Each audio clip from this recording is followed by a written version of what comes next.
countries and return some gold to other people, other countries too. Um, and you have to, again, before you do any of this, you have to get out of the WTO, get out of the IMF, get out of NAFTA, all these agreements, because these all have clauses in them that wouldn't even allow what I'm talking about to happen. Right. So you have to get out of those agreements Right, first. but in order for us to get to a point where we're making the decisions that we're going to get out of these agreements and shut down the Fed and do all this kind of stuff, there's a procedure that we have to come to. And the thing is, to be encouraging, is that there's millions and hundreds of millions of us, and a very, very, very small number of them. That's right. So now, how do we, and we have the bars, we have the prisons. How do we get them behind the prison bars and us on the outside of them? We got the bars already. You know what I mean? It's already built for us. Now, how do we just turn this thing around? There's all of us. There's a few of them. Yeah, I know it can't be that hard, right? Right. I mean, that's the thing.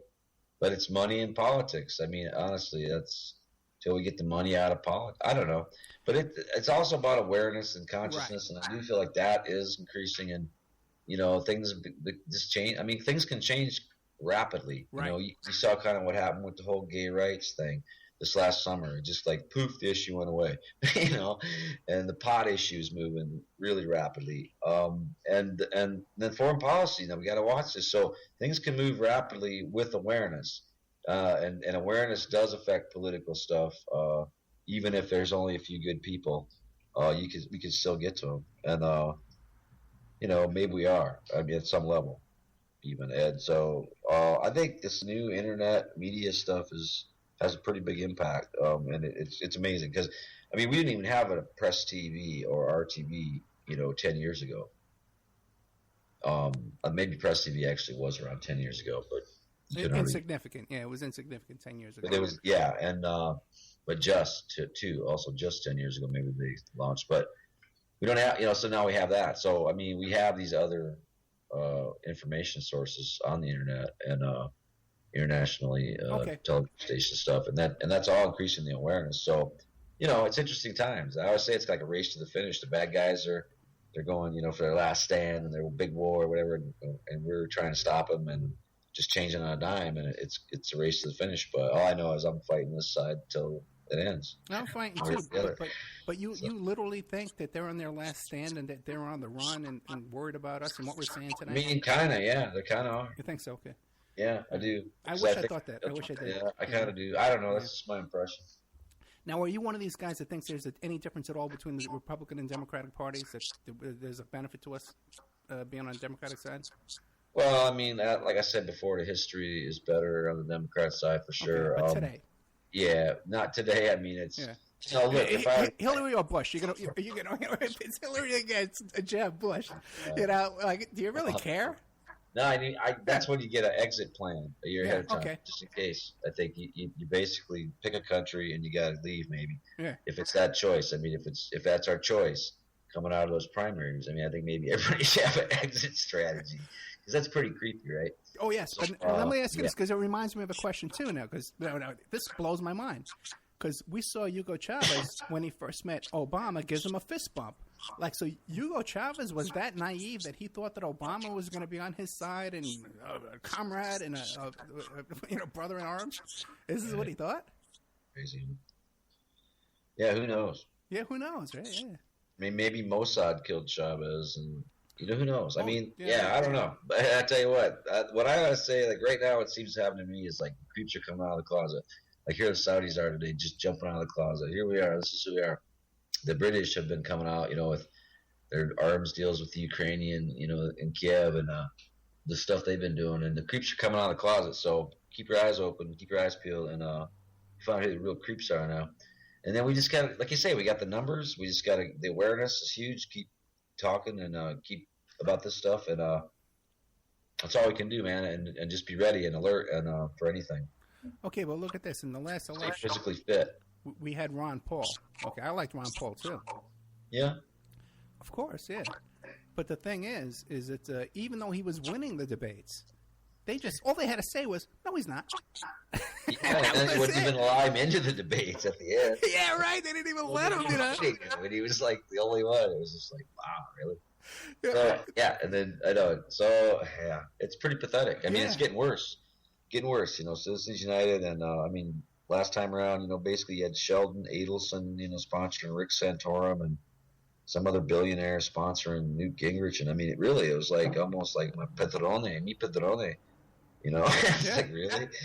Oh my God, it's such a, I don't know, it's a farce. Wait.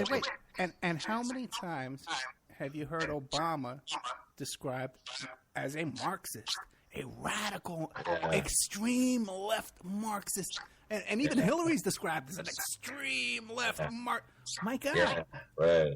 Could we? I know. It's like we could only hope, right? Yeah. I mean, it's like, really? No, I mean, that's the biggest lie, of course, is that, somehow he's this Muslim sneaky socialist or whatever. It's like, I mean, no. I mean, he's been, governing from the center right, clearly. Oh, I would say he's governing from Bush's locker room. The locker room boy. Policy, same advisors. I mean, so, again, we're hoping this is changing now, and we'll see. But no, up until now, he's, so that's just a total lie. Of course. I'm going to hope him. Cold War mentality. These people just can't get over this Cold War mentality where they have to hate the communists and socialists, and right. They just can't get over that. They gnash their teeth about it. I guess. I can hope that I'm going to walk into the other room, and Pam Anderson's going to be lying in my bed. Okay, so I'm going to roll all over the world, man. I don't think it's going to happen, all right? Yeah. And we're the same age, so, we know Pam Anderson anyways. But most people don't even know. But it can happen, Ed. Okay. That's another story. Right.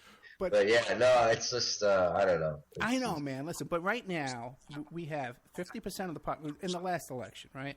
You had 49% were all for Mitt Romney, and 51% of the people, who voted, were for the socialist Obama, And meanwhile, their policies were almost identical. Yeah, pretty much, right? But can't hardly see a dime's worth of difference. No.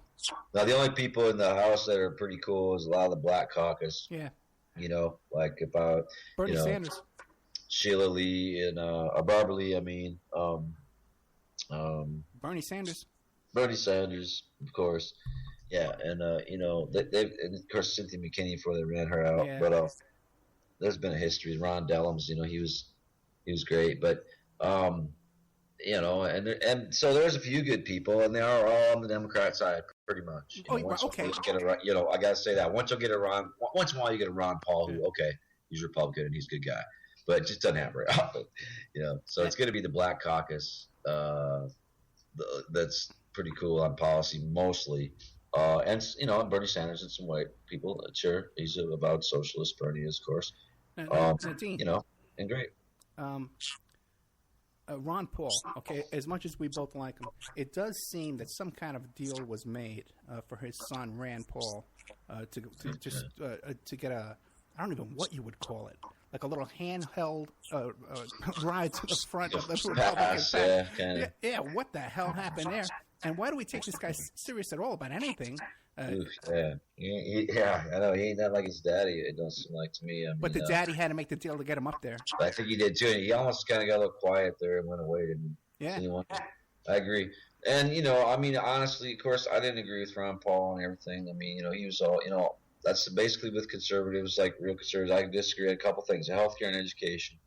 Where I believe the government that should be single payer. Healthcare for everybody, free. And I believe that, public education, and those guys want to privatize everything and blah, blah, blah.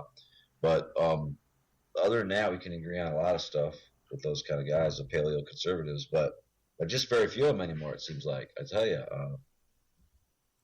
just a bunch of used car salesmen. That's all I'm seeing on that side of the aisle mostly. And it's just kind of pathetic. Yeah, I hear you, man. It is pathetic, and it is depressing. And you know what's going to happen? We're going to have this next – I'm dreading this next election, man. Yeah, I got it too. I hope Sanders jumps in. He said if he does, he's going to do it on the Democrat primary, not run as an independent or a socialist or anything. He's going to actually run as a Democrat, I heard, which I think is smart because, it's take Hillary out in the primary just like Obama did, and he won it.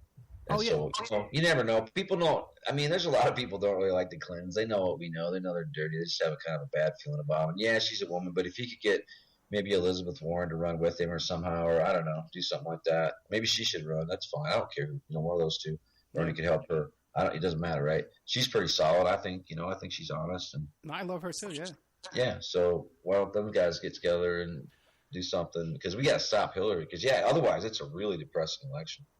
And the Republicans say, hey, it doesn't really matter, does it? Who wins? I mean, it's just you're not going to vote for that guy. So, if we're sitting here looking at Hillary versus whoever, but especially if it's Bush, I tell you, maybe it's time to check out the Ecuador and the property market.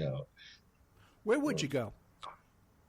I don't know. Ecuador, maybe. I mean, that's a good country. Malaysia, there's a lot of good countries. You want to go to Venezuela?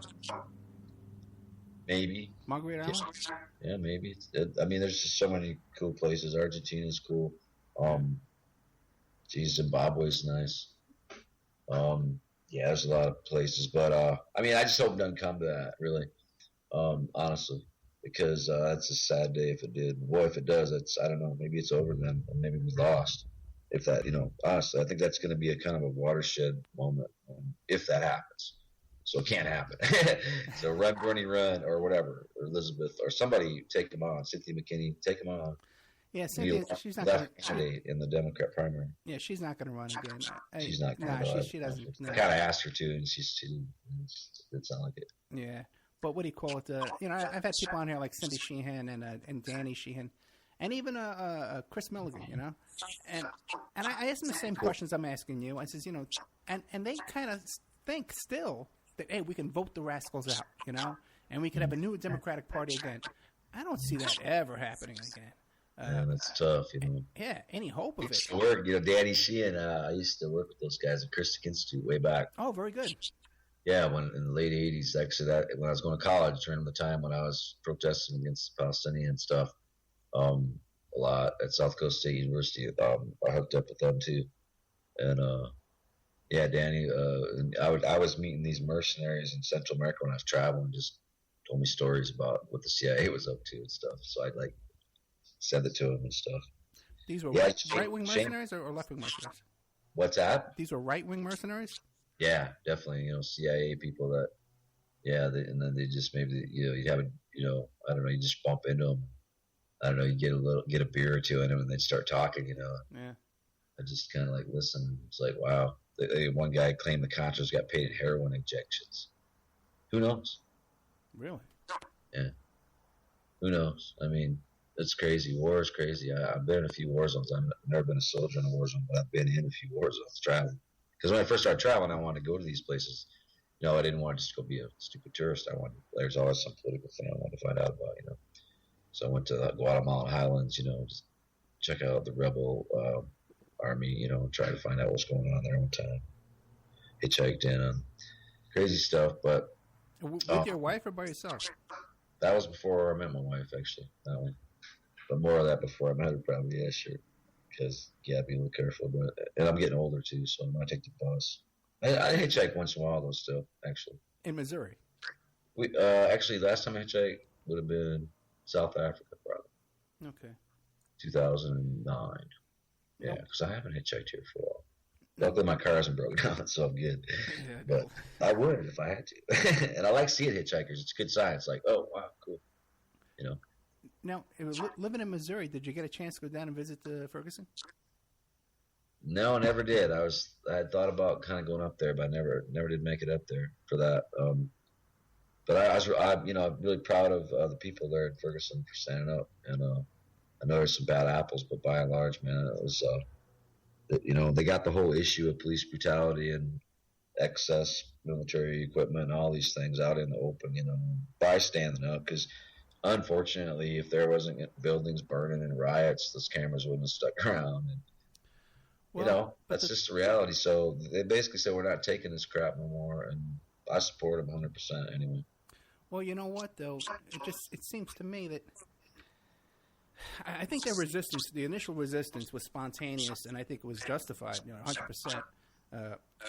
Now, but then when people like Sharpton comes in, and I've known Reverend Al Sharpton for years, since I was a kid in high school, in activism in New York City, and I know all about his FBI activity. And as a matter of fact, I'm convinced that I'm on those tapes that he was walking around taping people.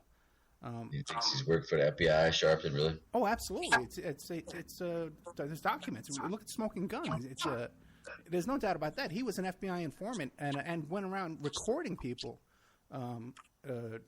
mafia guys, all kinds of people. He was recording. He was recording everybody. As a matter of fact, it's all on Smoking Gun. They got all the documents on there. Smoking Gun? Is that a book? No, it's a website, thesmokinggun.com. Oh, okay, thesmokinggun.com. Yeah, okay. And they have all the documents, all the court docs. He was a witness. He was a part of a... like I heard that one other time. Somebody said that, but I never saw that website. But I'll check it out. Oh, yeah, definitely. Yeah, it could be. I mean, and I think you're right initially, and then, there's that stuff going on, and then so there's some provocateurs, in other words, what you're talking about, and there was that. But then I also think the media coverage shifted, which was interesting to me, because at first the media was real sympathetic. And there was some looting that night when they were sympathetic the first time, and there was buildings on fire, and there was all that stuff, gunshots. But the media just treated it differently, and it seemed like the next time they treated it all different. Yeah. It was almost like, I don't know, it was almost like an intel operation that way, too, like it's perception management, right? So, like the word went out from whoever to all these media people, treat it like this time. And so then they sympathized. They went around interviewing all the white business owners that got burned out or whatever, which, hey, yeah, you feel bad for them. It's terrible. But it was just the way they reported it was fundamentally different. And I think that's interesting. People should think about why was it that way. But there were provocateurs as well. I agree. Whoever they were. But even without the provocateurs, the cops, in the very beginning, the cops all day long and all night long were shooting tear gas canisters into people's houses and shooting, flashbang grenades into people's houses that were in front of those demonstrations. It's outrageous what went on down there. But the other thing, though, was my point is that how Sharpton, and I think Sharpton is an agent provocateur, absolutely, to this day, I'm convinced he is. If you look up the Village Voice series of articles on Sharpton about how his whole campaign for presidency was run by Watergate dirty tricksters. Yeah, that's where I saw that stuff when he ran for president, because he was kind of the one that started bad-mouthing Howard Dean especially. And he was almost maybe instrumental in bringing Howard Dean down. A little bit, I mean, because of but that was that Village Voice series you're talking about where I read that. Mm-hmm. Yeah, he's I can't remember the guy's name, but he was an old Watergate hack. Roy something ran his campaign. Anyway, I know what you mean. Interesting. Yeah, while Sharpton's sitting up in the Waldorf and then these suites in these hotels for $10,000 a night. Exactly. And so what do they do? They bring in the federal government. We want the feds to come in. We want the feds to come in. And then Holder does this whitewash report where you know what I'm saying? And now they can all say, hey, hands up, don't shoot, was all a lie, it wasn't real, it never really happened, because they got all the witnesses in line, and the, you know what I'm saying, man? Ridiculous. Oh yeah, it's ridiculous. I mean, the whole trial was, the whole way that prosecutor handled that cop on the stand. I mean, that's not what a prosecutor does.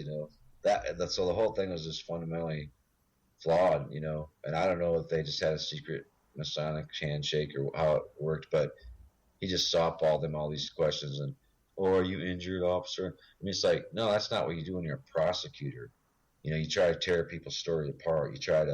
You're representing the dead guy, you see, and he didn't.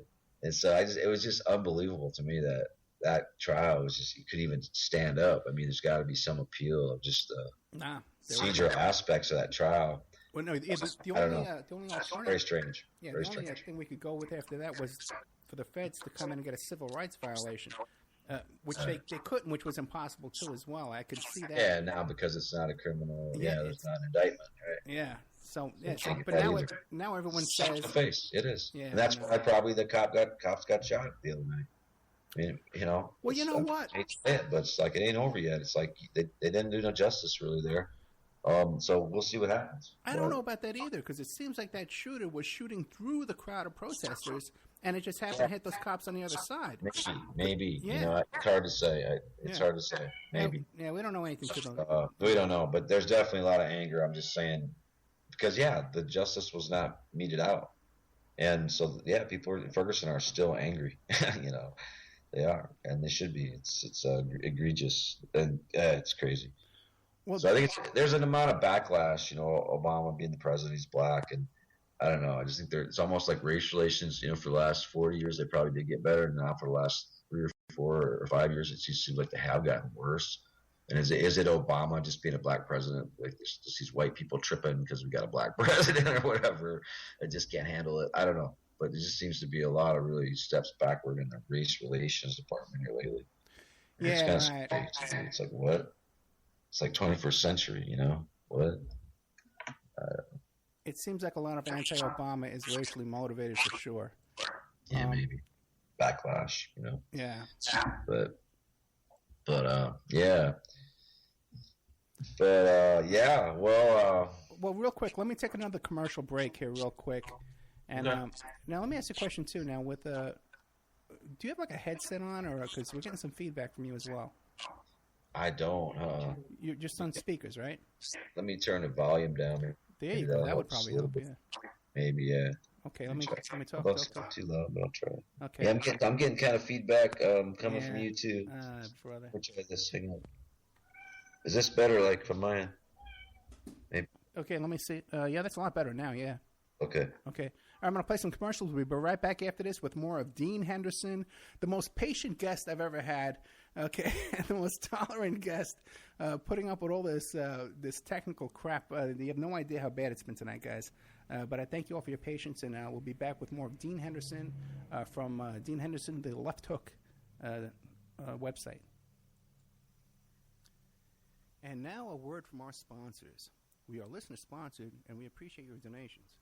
If you like the show, please visit OppermanReport.com and click on the donate button, or you can donate directly through PayPal at OppermanReport@gmail.com. We have Mike Ray of InfinityHomeplans.com. He's the host of Parlay over at CJ Mars Radio, Thursday evenings, 8 p.m. Eastern Standard Time. If you need custom home designs, stock plans, or 3D work, he's your one-stop shop for home design and drafting needs. Mike Gray at InfinityHomeplans.com. If you're looking for essential oils, stop by and check out Essentially Tammy on Facebook. She is Young Living Essential Oils independent distributor. Now, these are 100% therapeutic grade oils. They help support the body's natural functions. You can visit her website posted on Essentially Tammy to see the current deals, or email at JocoTammy, JocaTami @yahoo.com, or call 352-239-8546. 352-239-8546. Hey, if you need a private investigator, go to my website, emailrevealer.com.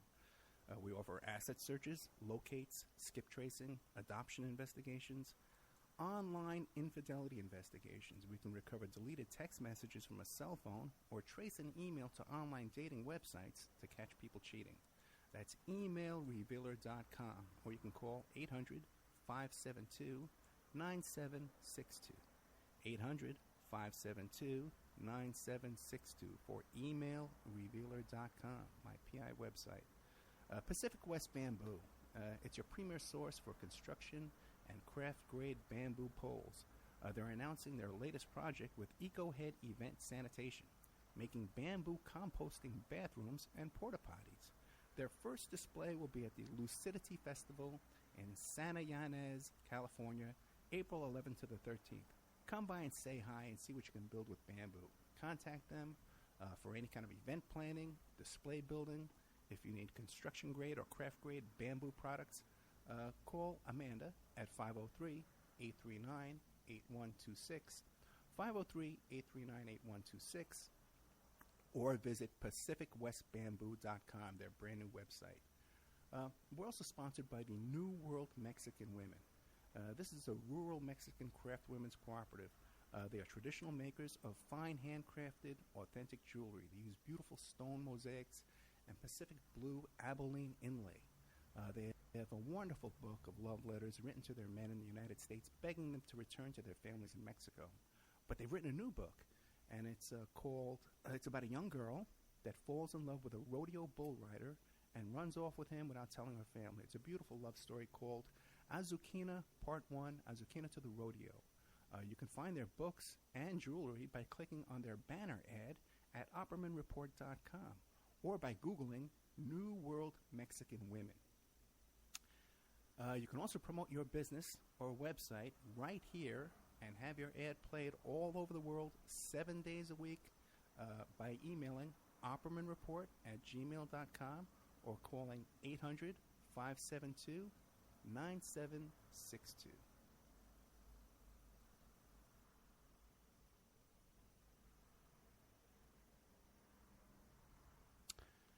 Okay, we are back with the Opperman Report. I'm your host, Private Investigator Ed Opperman.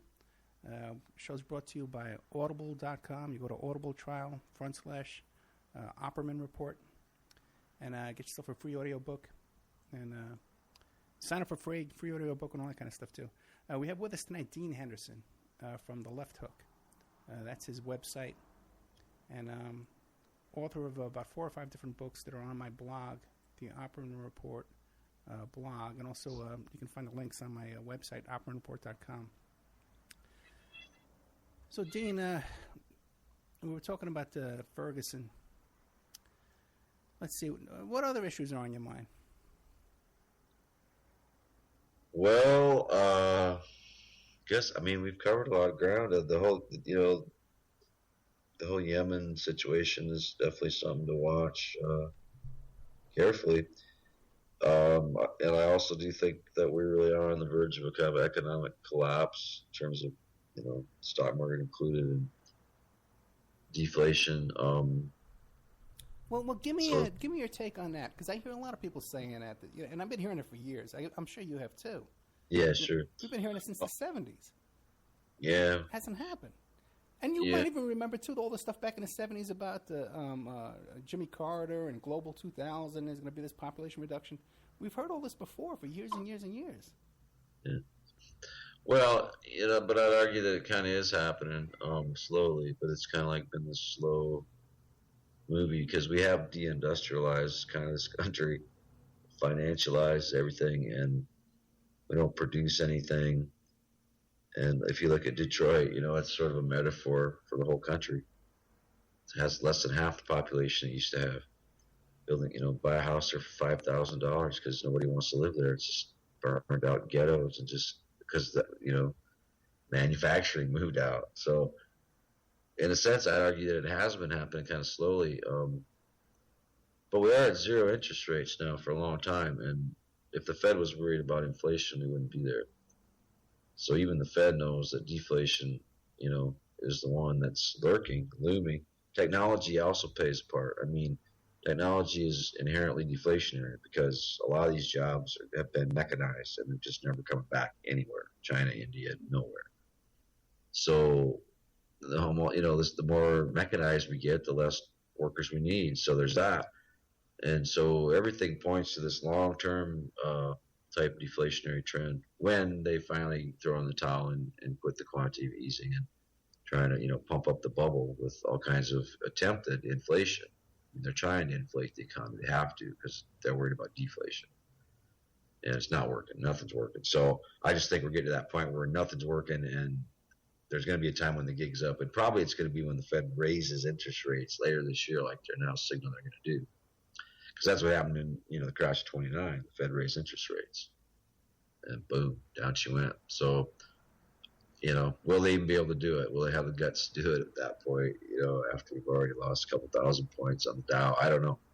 I just think there's interesting times ahead that way to watch, and the Middle East thing to watch for sure. The alliance is who's the U.S. going to come out of this thing allied with? Are we going to get this Iran nuclear deal done? That's a big one. Of course, Russia. With Putin and Ukraine, there's that. There's a lot of big things, but do you have a background in economics, like an education in that kind of thing? Well, I do have a master's and took some economics in college and stuff.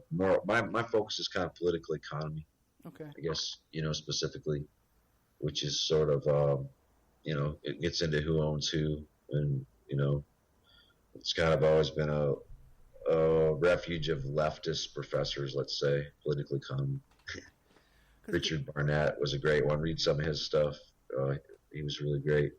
But political economy, yeah, and it's interesting stuff. Because I have no economic education at all. Okay, nothing. Just, But I did predict this housing crash that we had back in 2008. Yeah, I kind of did too. Actually, I sold the house in 2005 because I saw it coming. I'm glad I did. Yeah, and I live here in Vegas, where the properties were just doubling overnight every week. It was insane. Please sold your house right at the top. Yeah, right. No, I was in the middle of a divorce, man. Okay. That's great. Yeah, right. Of course. And I lost everything. That's tough. Yeah, that was a bad wipeout in Las Vegas. It sounded like. Yeah. Well, my economic collapse happened back in 2005. So yeah. Okay. Yeah, but forced to do that. From what I hear. But I saw this coming. I saw the just this housing craze, and I would live through one in New York back in the 80s, and I said, you know what? I don't know, man. And everyone says, no, it's not gonna. It's gonna keep going up. They're not making more property. But I saw it coming, but I saw it coming as a grab of all, where the really rich were gonna come in and grab up all the property and make everybody renters. Which is probably what happened, right? Which is what seems to be happening. You can't even sell a house here. You can't buy a house here in Vegas right now because they're all bought for cash by really rich. And I thought it was going to be like a company like Walmart was going to come in and buy everything up. And then the rents are going way up with that. Yeah. Rents are going up too. Yeah, it's a horrible time to live. It really is. Yeah, it is. Housing, that's the one. I know. And again, there's big things you could do. Land reform comes to mind, but. Again, it's not even in the political lexicon. No. Right now, so why talk about it? Why waste my time talking about it? But it's something that's happened over centuries in many countries. Land reform, it's a good thing. We need it here. People's housing is insecure, whether they're owning or renting. Because if they're owning, they got a big payment, and it's the same as renting. And right. we got to get people solvent on housing. The young generation are. It's probably the American dream. So I don't know. We got to figure it out. But it just needs to keep going down the housing market if that's going to happen, and just go back to a more normal state. It's still kind of a bubble. It'll probably take another leg down. I'm guessing when this thing hits that I'm talking about, and maybe then young kids can afford it. I don't know, but it's out of control right now, and it's a symptom of this type of bifurcated economy we've been talking about. The super wealthy, and again in this case, buying all the housing in Las Vegas. And then raising the rents and buying with cash that nobody else can, and this is a sign of the times. I mean, this is how it's all going down. So and that's also got to change. The banks or the bank repos that happened out here and the short sales and stuff back to the banks, those are all sitting empty. There's a huge inventory of empty homes here in southern Nevada. That's crazy. It is. Well, it's not crazy. I guess they're doing it because they're screwing us and they're getting away with it. And even you said, well, you know what? We can't even have that dialogue about land reform because no one even knows what we're talking about. And that's what I'm worried about because we have the elections coming up, and I'm dreading this, man. Yeah, it's going to be ugly. I think you're right. Because it's the same. And now it's going to be – you can't be more in common than Bush and Carter. Not Carter, but Bush and Clinton. They're the same person, You put the dress on him and put the suit on her. No, it's the difference, you know? But we're going to have constant 24-hour debate on Facebook and all that kind of stuff like that. And people repeating the Fox News talking points and repeating them. and who can memorize the talking points better? Yep. That's the debate. That's what we're going to have, man. And it won't be a real debate at all, of course. So how do we capture the media back? Because it seems to me that's the media that's hypnotizing people and have everybody thinking they're smart by repeating what Karl Rove told them to say the night before. The repeaters, so I call them the repeaters. Yeah. I know, dude. But I think we slowly maybe are a little bit with this internet stuff, honestly. I think young kids especially, they don't watch the nightly news of Brian Williams anymore, maybe. So us old guys, we still once in a while we'll check it out, but I don't even watch it very much anymore. I mean, I just watch RT, Press TV. I'll get my local weather, and then whatever, do my own thing, watch YouTube, or maybe I'll watch a baseball game or something. But we don't have a TV service. We just do the cable thing, and again, sticking it to the Matrix. So I don't know. Maybe it's changing. What are you saying? You got free cable? Yeah, free TV, not even cable, no connection. Okay. Yeah, you just got to get an HDMI cable, plug it in the back of the TV, plug it in the back of your laptop. You can stream anything. Oh, really? Okay. Yeah, there's these sites you can watch any movie and any sports thing. Any game, your team, yeah, any movie. I mean, we get movies here that are just out of the box office. Yep. Yeah, I gave up on sports. I don't watch sports anymore. I think it's too much of Yeah. a distraction. I did that for a while, but I'm Yeah. bored now. Just maybe I need a distraction once in a while because usually I'm just doing this heavy politics, And so sometimes it's nice to sit back and watch a basketball game or something. Chill out. All right, then let me ask you this, because you go on a lot of these alternative radio stations, and don't you find that a lot of these stations and stuff like that, first of all, they're all right wing. I think even the alternative ones. A lot of them are. It's It's sad. And It's sad. And they really offer no solution. And there seems to be a thread of, well, all we need to do is raise our vibrational frequencies and meditate to whatever thing. And, flaky new age, right. That flaky new age, that's the infiltration of the left that's been the most destructive kind of, maybe. It's just like this kind of new age. It's like, oh, new age. I see new world order, new age. I see. I mean, Henry Kissinger is behind the whole damn thing, according to the first issue of New Age magazine. I've seen the copy where it's like inside it says published by the Grand Freemason Lodge of Washington, D.C. right on the issue. Get out of here. No, check it out. So it's all, and he's behind it. It's all this kind of, it's the new world religion, kind of. Yeah. It's really kind of crippled the left. It's like almost lefties in America. They're into that crap. I'm a pagan dude or whatever. But they're not into like revolutionary politics. Yeah. Like, let's see, if we can overthrow government in Central America for the poor people. They don't care about that, which is actually what left means. So I always argue that there is no left in America virtually. Because it's been washed out by this politically correct stuff and this new age kind of infiltration. It's creepy. Yeah, you don't have to argue with me, man. I totally agree with you. There's no left in this country at all. There's no left in this country. Not even close, man. But it's and you know what, man? And then you get two leftists in the room together. All we do is fight with each other and argue. We can't agree on anything that's either. Rap. Yeah, that's the rap.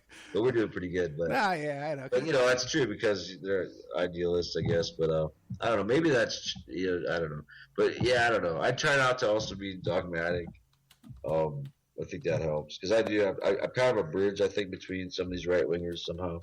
Yeah, I hear and you. us, because but I tell it straight, and I think I teach them things hopefully, and I don't mince words. I don't lie. I tell them exactly what I think. But I think I've influenced some of these people a little bit maybe by being that way. And again, it's like preaching to the choir. I got tired of preaching to the choir. We lived in Missoula, Montana, sure, for a while. I got my master's there, and it's college town, and pretty progressive. But yeah, after a while, it's like you're preaching to the choir. Get out of Dodge, move to the Missouri Ozarks. It's kind of Baptist, Republican haven. Okay, here I am. Yeah, you got to wonder how the Republicans took over Christianity too. Right, exactly. I mean, Pentecostals and too many Catholics were calling themselves socialists, so they dumped them, and the liberation theology thing just freaked them out. So they all over Central America, even they kind of, I think the CIA backed a lot of that, and the Mossad actually, this Pentecostal thing. I swear to God, someday we're going to find a connection where it's actually funded by the intelligence agency. Some of these wigged out Pentecostal churches, man. Yeah, they're so right wing. Yeah, and, I'm Pentecostal. I'm Israel, right, and just crazy. Oh yeah, definitely. Yeah, forget it's that. Like move to Israel, man. I'm tired of hearing about it. If you love them so much, move to Israel. Yeah. Yeah, I know. Yeah, and even the Bible says that there were certain times that God turned his back on Israel. There's no doubt about that. It's for bad behavior. Sure. So wouldn't you call like arresting all these? Never have their own country and things like that. Yeah, and even Orthodox Jews, talk about that. Right. They're against Israel too. They know that. Yeah. So it's not a Jewish thing. It's just an Israeli Zionist thing, and that's important. I think there's a bunch of creeps in this world, and all this religion is just like Mark said, it's opiate to the people. It just mixes everything up. It's like the Saudi and the Israelis. I mean, there's not a dime's worth of difference in their role in the Middle East and a neo-colonial strategy for the City of London Wall Street bankers. There's not a dime's worth of difference, and yet because one is a Muslim so-called country and one is a Jewish so-called country, we're led to believe for 30 years or whatever, despite the evidence. Because, the Saudis funded the Contras, the Israelis trained them. The Saudis funded the Mujahideen, the Israelis trained them. Along with the CIA, along with some British intel guys, whoever. but yeah, of course, and it's just like there's continuity. It's these are the facts, and yet we're taught that somehow Israel and Saudi Arabia are these enemies of each other, and it's just like I say, creeps are coming out of the closet. People are going to relearn history a little bit here, in a good way, I think, because I do think it's a sign of desperation. I really do. I think there's some major cogs about to give, and I don't know how it's all coming down, but the dollar is going to quit being the global currency. I think one way or the other, and that's just going to have huge implications right there. So I think it's a good transition, but hold on for the ride and hope that at least Obama and people around him have the sense to sort of navigate it and pick the right side to come down on, which will be being friends with Iran, and then we just get oil from them. And it'd be like $20 a barrel, $1 a gallon here and stuff, because they got a lot of oil in Iran.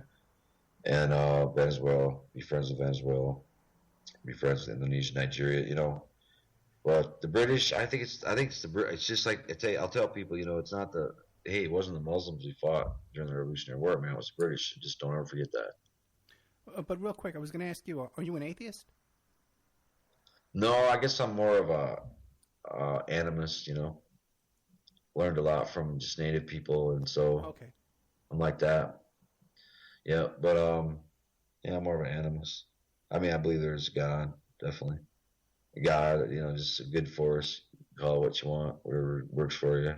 Otherwise, like, what about you, man? Are you an atheist, or are you? No, I'm a Christian. I'm a Pentecostal Christian, as a matter of fact. You are Pentecostal. Oh, yeah. Cool. I'm born Look at again. that. So there's a bunch of good Pentecostals, seriously. Dude, there are.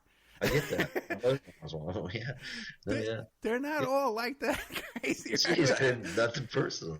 No, I don't take it. Like, I mean, that's like, what's the guy who, Jim Commonweal, the guy that puts out Commonweal. He's kind of evangelical Christian, but he's a lefty. Yeah. Jim Wallace, is it? Have I got that? No, I'm not familiar with who you're talking about. No, but there's, in the church, there's a lot of leftists and a lot of socialists. It's just in the, I wouldn't even know. I guess. The ones on TV is the ones that are yeah, right. Yeah, exactly. Right way, yeah.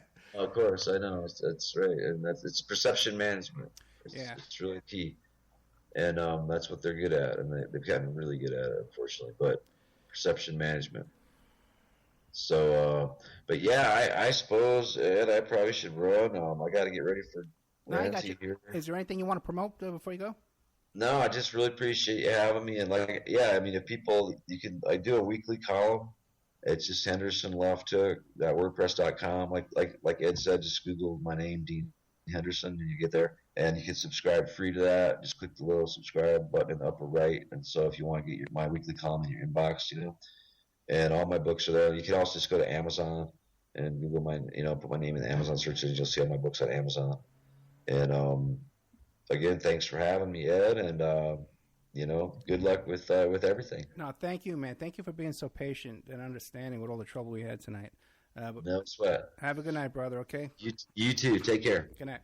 Okay, that was Dean Henderson from HendersonLeftHook.wordpress.com. But like you said, you just go to Dean Henderson Left Hook. You put in Dean Henderson Left Hook, it'll come right up.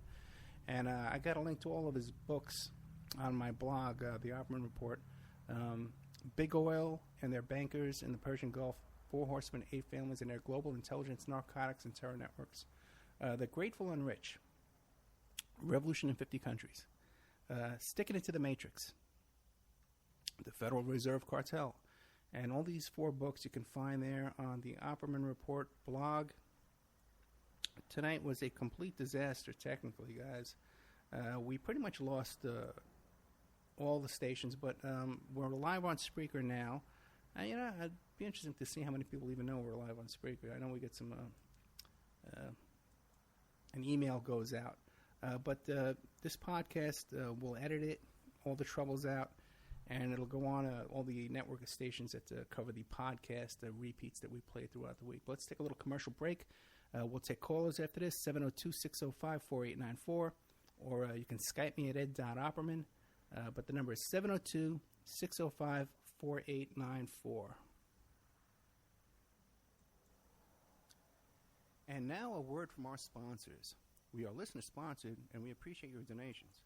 If you like the show, please visit oppermanreport.com and click on the donate button, or you can donate directly through PayPal at oppermanreport@gmail.com. We have Mike Gray of infinityhomeplans.com. He's the host of Parlay over at CJ Mars Radio, Thursday evenings, 8 p.m. Eastern Standard Time. If you need custom home designs, stock plans, or 3D work, he's your one-stop shop for home design and drafting needs. Mike Gray at infinityhomeplans.com. If you're looking for essential oils, stop by and check out Essentially Tammy on Facebook. She is Young Living Essential Oils independent distributor. Now, these are 100% therapeutic. Yeah. You can visit her website posted on Essentially Tammy to see the current deals, or email at JocoTammy, JoCaTami @yahoo.com, or call 352-239-8546. 352-239-8546. Hey, if you need a private investigator, go to my website, emailrevealer.com. We offer asset searches, locates, skip tracing, adoption investigations, online infidelity investigations. We can recover deleted text messages from a cell phone or trace an email to online dating websites to catch people cheating. That's emailrevealer.com, or you can call 800-572-9762. 800-572-9762 or emailrevealer.com, my PI website. Pacific West Bamboo. It's a premier source for construction and craft-grade bamboo poles. They're announcing their latest project with EcoHead Event Sanitation, making bamboo composting bathrooms and porta-potties. Their first display will be at the Lucidity Festival in Santa Ynez, California, April 11th to the 13th. Hello. Come by and say hi. Yeah, you got and see what 30 you can seconds build with left. bamboo. Okay. Contact them for any kind of event planning, display building. If you need construction grade or craft grade bamboo products, call Amanda at 503. What are you drinking? 839-8126. What is that? 503-839-8126. I'm sorry. Or visit PacificWestBamboo.com, their brand new website. We're also sponsored by the New World Mexican Women. This is a rural Mexican craft women's cooperative. I'm glad you're having fun. They are traditional makers of fine handcrafted, authentic jewelry. They use beautiful stone mosaics and Pacific blue Abilene inlay. They have a wonderful book of love letters written to their men in the United States, begging them to return to their families in Mexico. But they've written a new book, and it's called, it's about a young girl that falls in love with a rodeo bull rider and runs off with him without telling her family. It's a beautiful love story called Azucena Part 1, Azucena to the Rodeo. You can find their books and jewelry by clicking on their banner ad at oppermanreport.com or by Googling New World Mexican Women. You can also promote your business or website right here and have your ad played all over the world 7 days a week by emailing oppermanreport@gmail.com or calling 800-572-9762. Okay, welcome back to the Opperman Report After Show. I am your miserable host, private investigator at Opperman. Tonight's show is brought to you by Audible.com. Audible, go to audibletrial.com/Opperman Report. Go there, sign up for free, get a free book. Okay? And we're here tonight with a disastrous show, really. It's probably one of the worst disasters we've ever had as far as being live on the air. We lost half the stations. But we are, with our little Spreaker group, we got a couple of people in our Spreaker chat room. We got Jessica Smith and we got F. Scott Phillips. How long we're going to go on tonight? We're going to go on, I can actually go on for about another hour if I want. Before Spreaker, we run out of our time on Spreaker. So if anybody wants to call in, we got a call from the wonderful Mike Gray from Parlay. Hello. One of the hottest new shows to hit the airwaves. And hi. How's it going, Mike? How are you? Oh, pretty good. You know, I was trying to find you. Let me lower my volume here. Yeah, lower your volume, Mike. Yeah, sorry about that. Give me a headache. I was trying to find you going from station to station. I was like, what's going on, you know? And Ann told me that there was a problem with just some problems with Sam, I guess. Well, it's supposedly the problem is bandwidth. We don't have enough bandwidth, but we had plenty last week. I don't know. Okay. And couldn't connect this week, so who knows? And just when, wouldn't you know it? This is just when the ratings are coming out for this quarter on TalkStream Live.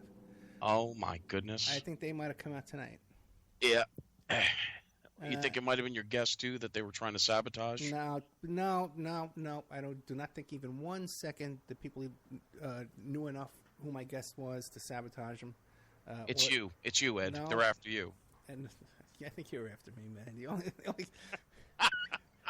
the number What are you talking about? The number is 702-605-4894. That's 702-605-4894. Ed, can I mention something? Yeah, go ahead. Bob Marley. Did you ever hear how Bob Marley, his wife said he died? Yeah, I know exactly how he died. How? Nicole Simpson's neighbor was the son of the CIA director. They gave him a boot, right, or a pair of boots? He went over there. He was also a film director, and he was also the guy hiding in the closet when she made that phone call and OJ was flipping out. And You're kidding? No, he was the guy hiding in the closet. And what was he doing in the closet? Good question. I don't know. Was he having an affair with Nicole or sleeping? I don't know about that. But OJ was running. That's the 911 call. Yeah, I remember that. Yeah. Yeah. And you know what you did when he was screaming at her about what he did in front of the kids? That was about Keith Zalamanovich. Oh. Different guy. I didn't know that. Yeah. But what do you call it? Also, too, when he testified and his wife testified, they were the only people that testified in shadow without giving their names or anything like that on TV. the CIA guy. And he went to visit Bob Marley with a film crew because he's a film producer, so-called. And he gave him a cowboy boot. Stuck his foot in the boot, and he felt a pinch. There was a needle in there. And then, lo and behold, he got cancer. A copper wire. There was some kind of... Yeah. They described like a long copper wire with a pointed end. And, he got cancer in his foot or just in his body? I think it was brain cancer that killed him. Wow. Yeah, but... So, obviously, I mean, to my mind, there was something on the tip of that needle or, But then again, I think there would be a million ways to get to Bob Marley and kill him, without going to all those shenanigans and, But who knows? Yeah. Hey, I want to make some announcements. Oh, we got good old Mike Ray on the line. I want to thank JP for helping out. He's foreverbeyondradio.com. Really tried to help out tonight and get our stuff back on the air.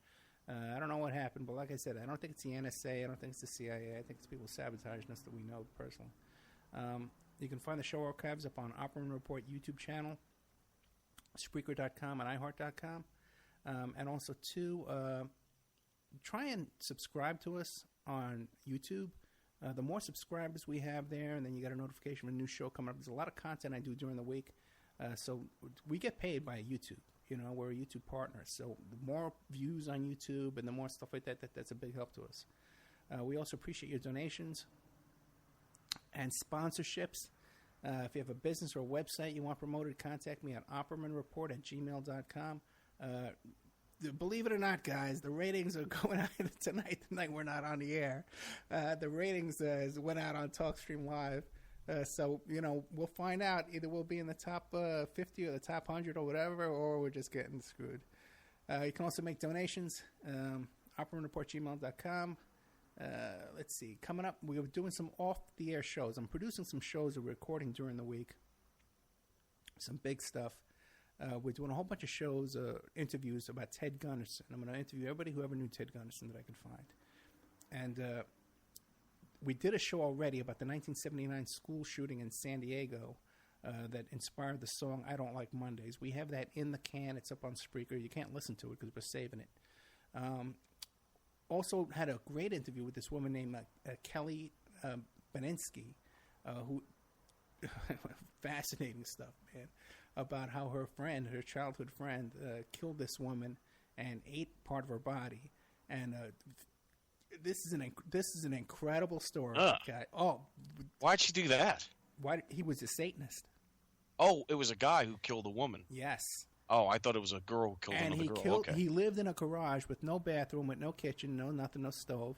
He lured this woman into his garage, killed her. His parents were in the house. And he dragged his body out to the backyard, dismembered it, started cooking it up in the barbecue pit in the backyard. The parents were in the house, never charged. The parents were never charged? Parents were never charged. Well, they didn't know, right? How could they not know? Oh, my God. How could they? You know, Mike, how could they? He had no bathroom. He had no kitchen. How do you wash his hands? He had to walk through the house to wash his hands. This went on all day long and all night. This was going on. So, well, maybe he only, took a piece of her. And you're saying he took the whole body? In buckets and stuff. You got to hear this story, man. Oh, wow. And then also, too, she knew Richard Ramirez. She was big friends with Richard Ramirez. And also to Drew Peterson. We're joined by a 509. Who's this? This is Jessica Smith. Jessica Smith. Is that your real name? It is. Yes, it is. And that's not your real picture, though, right? Well, it isn't. She's one of my heroes. Who is Ann it? Esther. Ann It's Esther. Ann Esther. Yeah. Yeah. Yeah, now listen, Ed. I wanted to talk about this plane crash, okay? Okay. Now, I noticed some things because I never look at TV, but I'm always looking at the news, and I compare different articles, et cetera, et cetera. Something really interesting struck my mind. One of which, you see the picture of the so-called pilot who lost his mind and supposedly crashed it in the mountain. Yeah. You see this picture of him running, jogging, like in maybe a marathon, something. Now think back years ago to that supposed British agent who was found locked in a suitcase in his bathtub. Do you remember that story, Ed? No, Mike, do you? No. Okay. Okay, so, there was a secret agent who was found locked in his own suitcase in his bathtub in his house, and nobody can figure out how it happened. It was a huge story. But they call it a suicide, right? Wait. They found him alive or dead? Dead. He had been dead. Yeah. Okay, and he was an agent. They admitted that, M15, whatever term is used for that. Well, what's really interesting is the pictures were so similar. The pictures of him that they splashed all over media was one of him jogging in this marathon. It just struck me. It's just so similar, so weird, I don't know. I hear that you. whole thing. If you don't know the story, I'm sure you've heard of it because it was on, and I follow even lots of British news. It was on The Guardian and The Mail, and it was just so bizarre. They still have never solved it. He couldn't have put himself in the suitcase. Oh, no, Ed, they said he did put himself in the suitcase. Of course. You know what? They did. They said that he put himself in the suitcase as a autoerotic type thing. No. They always say that, right? Yeah, and there was a small surveillance video of a couple of people that they couldn't identify.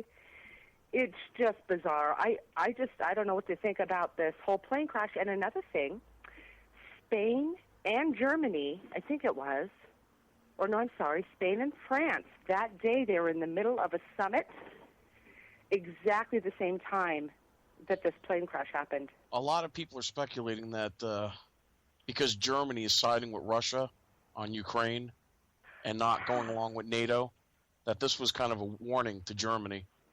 And that it was a laser beam or some type of a thing that blew the plane out of the air because it clearly didn't hit the mountain. It exploded in midair and then all the debris hit the mountain. Yeah. Yeah. And they're just using on the mountain. Yeah, they're just saying this guy did it as an excuse. I don't buy it for one at all. Well, wait a second. There's another theory floating around that it was a malfunction in the air.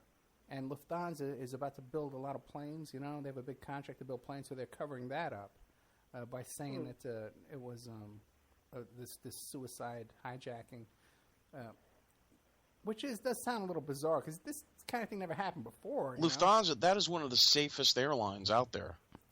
Well, it's not so safe if they can let one pilot sit in there, lock the door, and keep everybody else out. What if he had a heart attack? And apparently there was an axe. I'm telling you right now, I can axe my way through anything in 8 minutes. Do you know what I mean?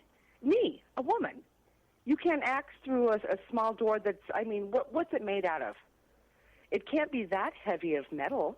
It can't be that heavy because planes are designed to be light, right? It's aluminum Any on the grown inside. man, if they had an axe, could axe through that. I'm certain of it. And with adrenaline, I could have done it. Anyone could have done it, you know? Well, too bad you weren't on the plane. You could have Yeah. saved those Well, things. I'm just saying hypothetically, you have Yeah, I to, you know, if you use reason and common sense, I think it stinks. I don't think it's, I just think, and now also there was a really interesting guest on John B. Wells' show. She was an airline hostess or Attendant. you're not supposed to call them stewardess, whatever they Flight are, attendant. right? And she was just talking about how every single plane has a mechanism that can be, you can remote control the plane. Every single plane, in case of a 9/11 style attack. In that instance, all communication is broke off with all towers. You can't even make an SOS call. Once that system is hijacked or taken over, when all of the flight, you know, controls are taken over, you can't even SOS out. And that really stuck in my mind because I just listened to that interview the other day. It's just so interesting, you know, with all this heavy international stuff going on. You know, is it Russia? Was it our CIA trying to, who knows, you know? You just don't know. Well, it could have just been a plane crash that's being covered up. And it also could have been, like they say, a guy committed suicide and killed all those people. You know, so we can't rule out any of these things until we know more. You know, and have to give it some time because what happens is with these stories, people just jump. You know, right away, jump. You know, it's right. everything. Who knows? Looks fishy Well, to me. I Ed. know the reason I jump is because, first of all, like I said, I don't watch TV anymore. We don't watch it in our house. And so I'm looking at things a little bit differently. I'm reading different articles, different spins. A lot of it is the same, obviously. And I'm just not going to go along with what they say anymore. I'm going to try to analyze it. I'm going to try to use some reason, some logic, and say, well, wait a minute, this happened. Just like I mentioned earlier with the door. The door cannot be that heavy because of the way that a plane is designed to be light. You think you could have went through it with an axe. Apparently, the pilot who was trying to get back in had an axe. Well, you know, just small things like that. In the old days, those doors were really flimsy. I don't know. I haven't seen one lately, but after 9/11, I know they reinforced all those doors. You can't just go busting in and stuff anymore. If you have an axe, of course, you know, you're confident you can get through any door with an axe. I'm not that confident that I could do it. There's a lot of doors I can't get through with an axe, even because you think it's a big axe. It might just be a little axe. We don't know. Yeah, it's true. You're right. So I don't know. I just don't trust anything anymore. I'm sorry. I just don't. And I don't think everything is a conspiracy theory. Well, how did they know the pilot? Wait a minute. How did they know the pilot was on the other side, trapped outside? Because they had the voice recording. They heard that. In the black box? Yeah. Well, apparently part of the recording, the small memory card is missing. Yeah. You know, I don't know. How do they know? I don't know. That's I just what don't they're believe telling any us. of it anymore. And you know, what about this missing plane? Where's that missing plane? Who took it? Okay, I confess, I have it. Well, no, think about it. We've got some real dirty stuff going on. Geopolitically, we have different factions fighting for whatever, and of course our CIA and our secret stuff that we have on in this country. Dirty, dirty, dirty. You just don't know, you know, and I don't put it past them. I don't put anything past them. Well, they've given up looking for that plane. Yeah, I think it. Diego Garcia. It landed. It is a little weird. Maybe. That, you know, what I find, and you know me, I try and be cautious about this kind of stuff. But that first Malaysian plane that disappeared, all the families were screaming and yelling, "Oh, it's our family! Tell us what's going on!"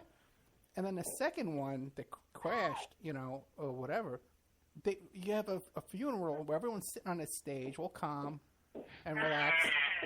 You know, like, okay, you know, what's going on? I found that a little odd. Okay, now remember when the Kursk went down The Russian sub, the Kursk. Like in the 50s or 60s? No. This was the Kursk, where it was only in like 100 feet of water or 200 feet of water, and the Danes said, "Hey, we have a thing. We could go and rescue those sailors that are trapped in that sub. Yes, if there are any survivors, I remember because that. they were tapping. They had hammers and they were tapping the hull to signal, "Hey, we're alive, right?" What year was And the Russians said, "You can't go near that sub." Okay. One of the mothers was in the audience and addressing Putin when Putin was talking. She got so hysterical. Somebody had a syringe and poked her with the syringe and knocked her out. Remember that? I don't. But I remember that story, but I don't remember that mother story. Yeah, all the relatives of the sailors were trapped on that boat. They were screaming at Putin in the press conference there. Okay, in Russia, do something. Why aren't you doing anything? You know, you could go get them. There are other people that are saying that they could help. The Danish said the Dutch had the equipment to go in and get them, or they even try. And this lady was so hysterical. A guy was behind her with a syringe, and you see him. He goes right up to her, jabs her in the neck, and she just goes down. See, that's a real relative. Right. Fighting for their loved one, acting normal. Right. With passion. In New York City, at the September 11th hearings, in New York City, the ones about the fire department and stuff like that, those were interrupted constantly by family members jumping up, screaming. And that's right. Over and over. You don't even see the videos of that. Is any of that stuff on you? Not at Sandy Hook, though, huh? Right, exactly. Yeah, this Sandy Hook thing, wow. It's just almost so horrifying that you don't... The initial shock of that was so horrifying to me. I'm a mother. I've got 3 children. It was literally a psyop right into my heart and soul. It's something that you can't really shake, and everything thereafter was so hard to take apart and to believe one way or another, because the initial shock was so big on my heart, and I have to say that is, I guess, the nature of a real psyop, is that it's just right straight to your heart as a human being and as a mom or a dad or whatever. That was a good one, and I really think Sandy Hook was real fishy. Now, Ed Opperman, didn't you have Wolfgang Halbig on your show? Nope. That was Mike Gray. Oh, you did? Okay, right. Yeah. Okay, yeah. What do you think of that guy? I think he's highly credible. Yeah, I like him. Yeah. Yeah. I do too. I think the points that he raises are really, really valid. Someone posted on my Facebook today to pray for Wolfgang Halbig. Something's going on with him? I don't know. Well, he's under... he's going to go up to Connecticut and have what do you call it? Where they put people under oath? A deposition? A deposition, yeah. He's going to put some of the family members and the state troopers under deposition, so they have to go on record and swear under oath. They're voluntarily doing this, or he has some kind of litigation? No, I don't know. How do you do it? How do you get someone when? Well, you'd have to have litigation, then you subpoena them to come, and then you have to file a motion for a deposition. Yeah, I guess that's what he did. I don't know. Well, what's his litigation? I don't know. I didn't get into that aspect with them. I always think they can voluntarily do a deposition, I guess. Yeah, they can voluntarily. Yeah. Well, I know that he said over and over in different interviews, if I can get these people in court, we can try to get down to the bottom of it. He was trying to get Freedom of Information Act requests through that were denied, and different statements from the United Way and probably other little city councils or whatever. And so he would say, if I can get him in court, then I can get to the truth of basic things like the security, where were the cameras, or things like that. I think he's doing this step by step and trying to dismantle the lies, the small lies in a court of law. Kind of that's the only way I think he thinks that he can get to the truth of it all. That's my understanding. Well, if you want to say the name Victoria Soto, you better use it up, because her family's about to trademark her name. Now, was she a victim of the she was so-called the teacher. victim? Yeah, she was the this first teacher that died, and her name means Victoria means victory, and Soto means small wood or groves. So her name means victory in the groves. Well, that's weird. Back to the Freedom of Information Act, it's not unusual for your first couple of FOIA requests to be denied. Especially if you don't know what you're doing, you have a really hard time. It's something you have to really learn and know how to do. And there's services out that'll help you do it. And even they get denied the first couple of times. It's really, really, it's unusual for that stuff to be complied with the first few times. I wouldn't know. I've never done it. I have done it plenty of times. Well, in any case, they didn't spray too much today where I live. I don't know if you guys are aware of the chemtrails, but they're pretty evident. What do y'all think of that? Well, yeah, in Vegas, you get them a lot, don't you, Ed? Yeah, we used to get them back in Staten Island, too. No one believed me back in those days. Vegas, we get them a lot, yeah. Yeah. Every time I watch the show Pawn Stars, what's that show? Pawn Stars? Yeah. And they do an outside scene, you always see them in the sky. Yeah. You know what I mean? I remember when we were first talking about that back in, I guess it was like in 89, 90, about those chemtrails. My buddy called me up one day because we were saying, hey, what the heck is going on with this? No one was talking about it on TV or anything back in those days, at the internet. And he goes, he calls me up and he goes, Ed, go outside and look up. And there was a big giant X right over my house. Okay. And I said, oh, no. So then, well, you know why they X things too? Why? Because there's multiple programs in there. But you'll see a plane go, and it'll go one way, and then it'll come back, and it'll X marks the spot. Yeah. Because they're looking for vortexes in the sky. Okay, you don't know that. No, we have no idea why they do chemtrails. Okay. Well, I've heard that. I've heard something similar to that. Okay, but where's the evidence? I've heard also that they're trying to kind of gauge the way the wind is blowing and at a certain point. So I guess maybe vortexes or something can be described like that, vortexes. But they're trying to gauge where things are going, I think, is what I've heard. There's also Looney Tunes on YouTube that say X is over their house. But that's not the case, I don't believe. No. But I think it is some sort of measurement, I would think, if you use reasoning and kind of... And those planes are either at 6,000 feet or they're at like 45,000 feet, 50,000 feet. They're either really low, and the thing about those planes, they don't make a sound. Right. I'll tell you this. That's the weird thing about those planes. They're dead silent. Okay, I'll say this too.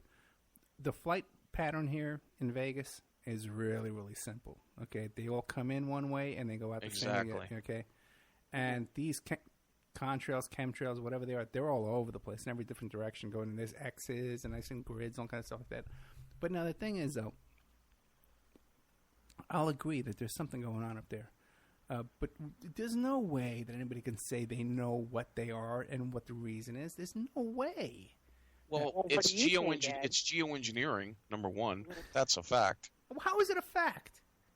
Well, now wait a minute. Let's ask that question on a real deep level because I've asked it. Why are they doing this? Yeah. Why are they really doing this? Okay.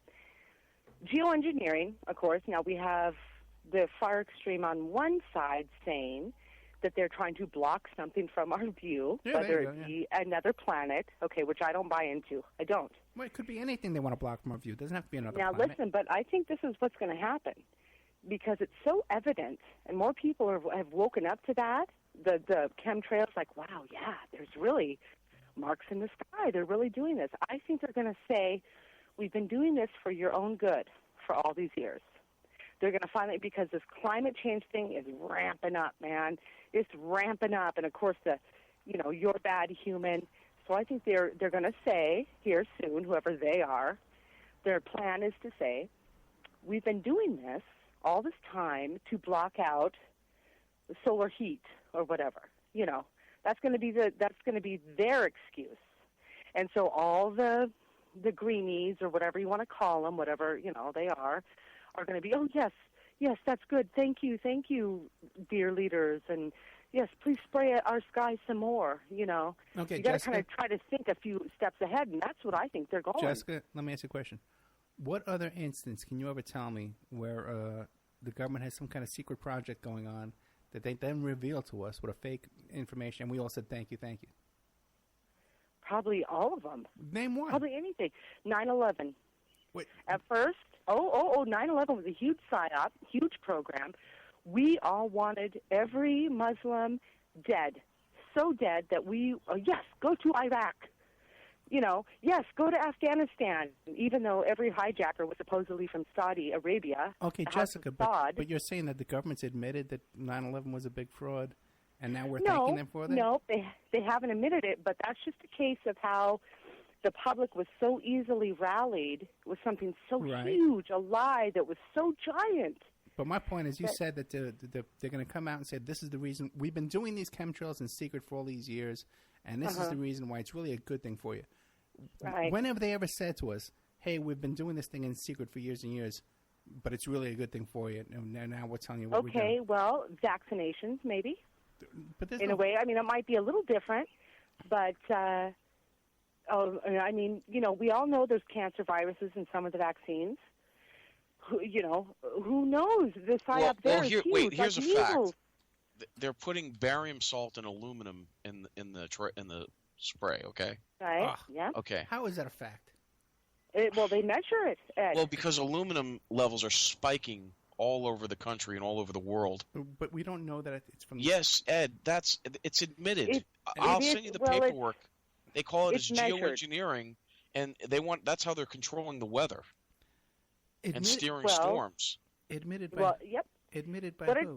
They're putting Ed, aluminum see, particulates. the thing is, just because the government doesn't admit it doesn't mean that there's real science behind these things that people are putting out there, and not real scientists that are working on it, because there is. There is real, actual, intellectual scientists, people that you can, would be on par with the government. Well, you got a phone number for one of these guys? I'd like to talk to them. Yeah, okay, 1 second. But they are saying... Well, the father of it is Livingston, a guy named Livingston, and he's the one who was responsible for making it rain in Vietnam, like 8 feet of rain. Exactly. I understand about weather control, okay, and I totally believe that. All I'm saying is, okay, there's a couple of things here. Because you see a lot of people that say, oh, they're spraying chemtrails over my head, and now my sinuses are acting up, and I'm getting this.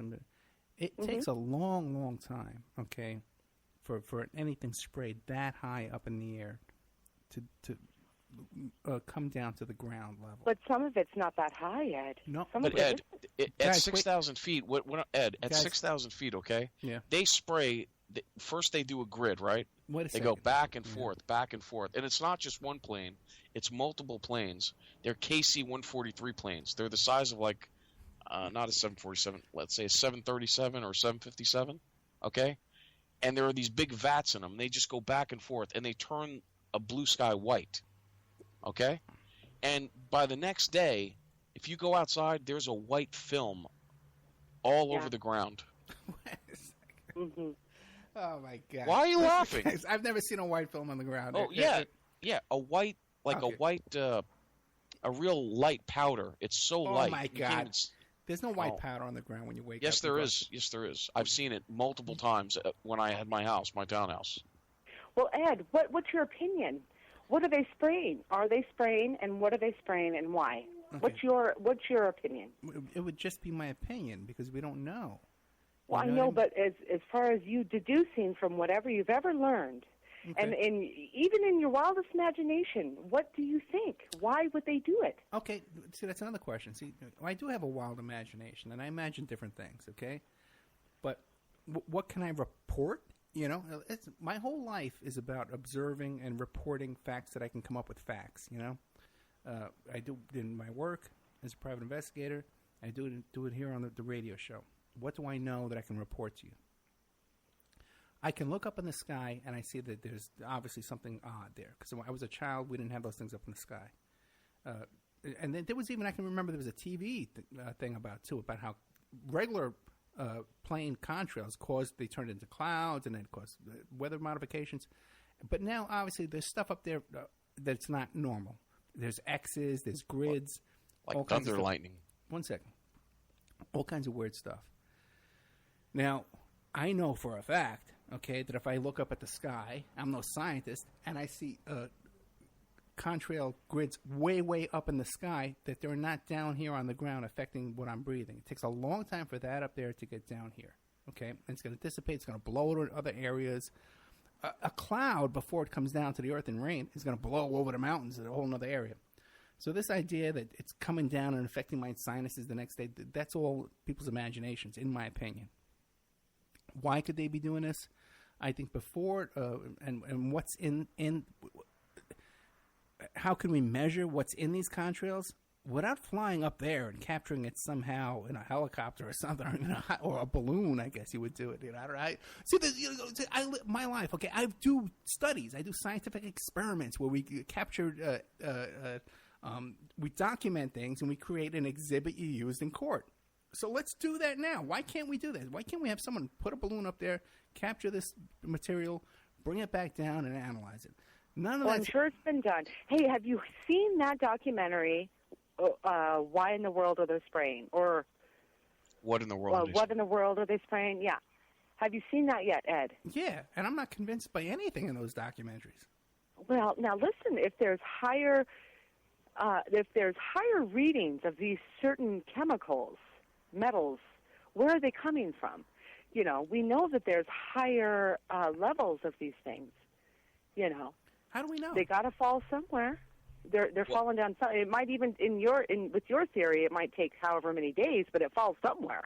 Yeah, and you know, wherever the wind blew it to, far away. Well, so what do you think? As far as skipping the factual part, in your mind, why are they doing it? Okay, it could be a million reasons. It could be they don't want us to see things up in the sky. Uh-huh. It could be some kind of to keep the sun rays from giving us skin cancer or whatever. Right. But or it could just be, who knows? We don't know. We don't know what they're doing up there. They could be flying back and forth doing grid. It could be involved with the radar or something like that. It's something that we don't know about. To block Soviet satellites. It could be a million things. But it's worldwide. Right. Worldwide. I'll tell you something else too. I'll tell you something. Okay. No, okay. Well, let's do it. Okay, let's do it. You guys are telling me that it's geoengineering because they're doing this what is your idea that they're doing this to us for? To give us it's not just one thing. Okay. It's to control. It's to the vortexes. Control the weather. Control the weather. Yeah, to check for vortexes. Vortexes. Got to find those vortexes. They're spraying. They're spraying viruses on the. They're spraying a concoction of viruses on the populace. Okay, then let me tell you what I can testify to you. Okay, I know someone that was on a cruise ship.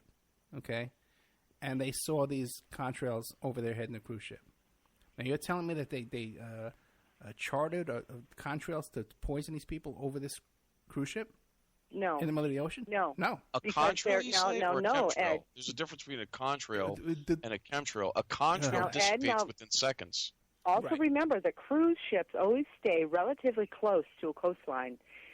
Also, there's weather patterns that will blow any chemical or metal or anything, virus, whatever they're spraying, to a landmass or to a whatever. So, they're working with currents that they know about, just like I know about, because I look at the radar and the weather patterns and the, Pineapple Express, this is coming up towards my area. They know this too. It's, like you said, it takes a while for things to come down. Well, they're manipulated in the same way. They spray it in a certain spot in order for it to migrate to another spot. Remember that. Now, let me give you my opinion. First of all, I'm really, really mad. I don't like to be sprayed. We're being sprayed like bugs. That's my first thought. Like, stop spraying me. I want to see a beautiful blue sky, puffy clouds, and a yellow sun. I don't want it milky and gross. How dare you spray my sky, first of all. Second of all, it is definitely weather manipulation, and I think it's private companies, and I think that they are causing drought in some areas. rain in some areas. Let's go real deep here. We can cause, a lot of torment and upheaval if we have huge weather systems go through the tornado alley and make these gigantic tornadoes that are just, 1,000 miles long with, 57 tornadoes or something. And I think that's what's happening. I really do. Imagine if you could steer a hurricane and increase it. And they do. Yeah, I don't think there's any doubt about weather control. They've been talking about that since the 50s and 60s. And that's not an issue. And this could be weather control, but we don't know. No one knows. And it could be warfare. It could be weather warfare. You guys can go to, it's on YouTube, Nicholson 1968, or just punch up, It's Not Pixie Dust Goofy. It's chemtrails. And there's a whole 1959 Disney film on weather it's amazing, weather modification and how they were planning on doing it. 1959, a Walt Disney film. Yeah, weather control's been around a long time. Yeah, there's actually a treaty in the UN that no nation is allowed to. That's what's weird. Well, no nation is allowed to do it to a foreign nation. It doesn't say that no nation is not allowed. No, they're not. You're not allowed to. No, you're not allowed to do any weather. It's a treaty in the UN where weather modification is outlawed. To other nations, but not to your own nation. To yours too. I didn't hear that. I never heard that. But really, let's get down to the real boots on the ground. I live out in the country. We have our own gardens. We have our own vegetables, and we grow a little bit of something else. And we can tell from year to year the difference as far as like when the spray load is real heavy, 4 days out of 5, the difference in our harvests, the difference in the way that our plants look, it's really obvious as far as crops go. I'm kind of small scale, but still, it's kind of a measuring point there,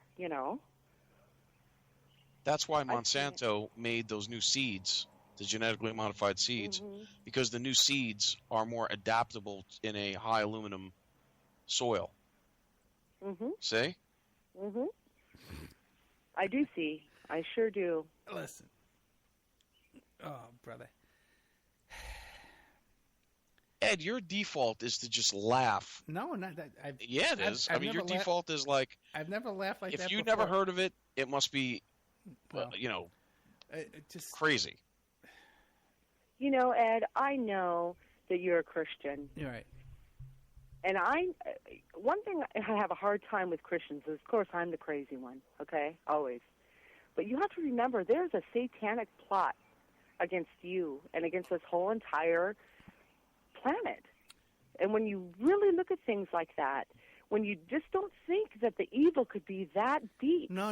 Or it could be that organized. You have to remember that of course it is. No, I'm not saying that. Of course it is. But what I'm saying is that we don't know. And to say that that's why Monsanto we don't have any evidence of that.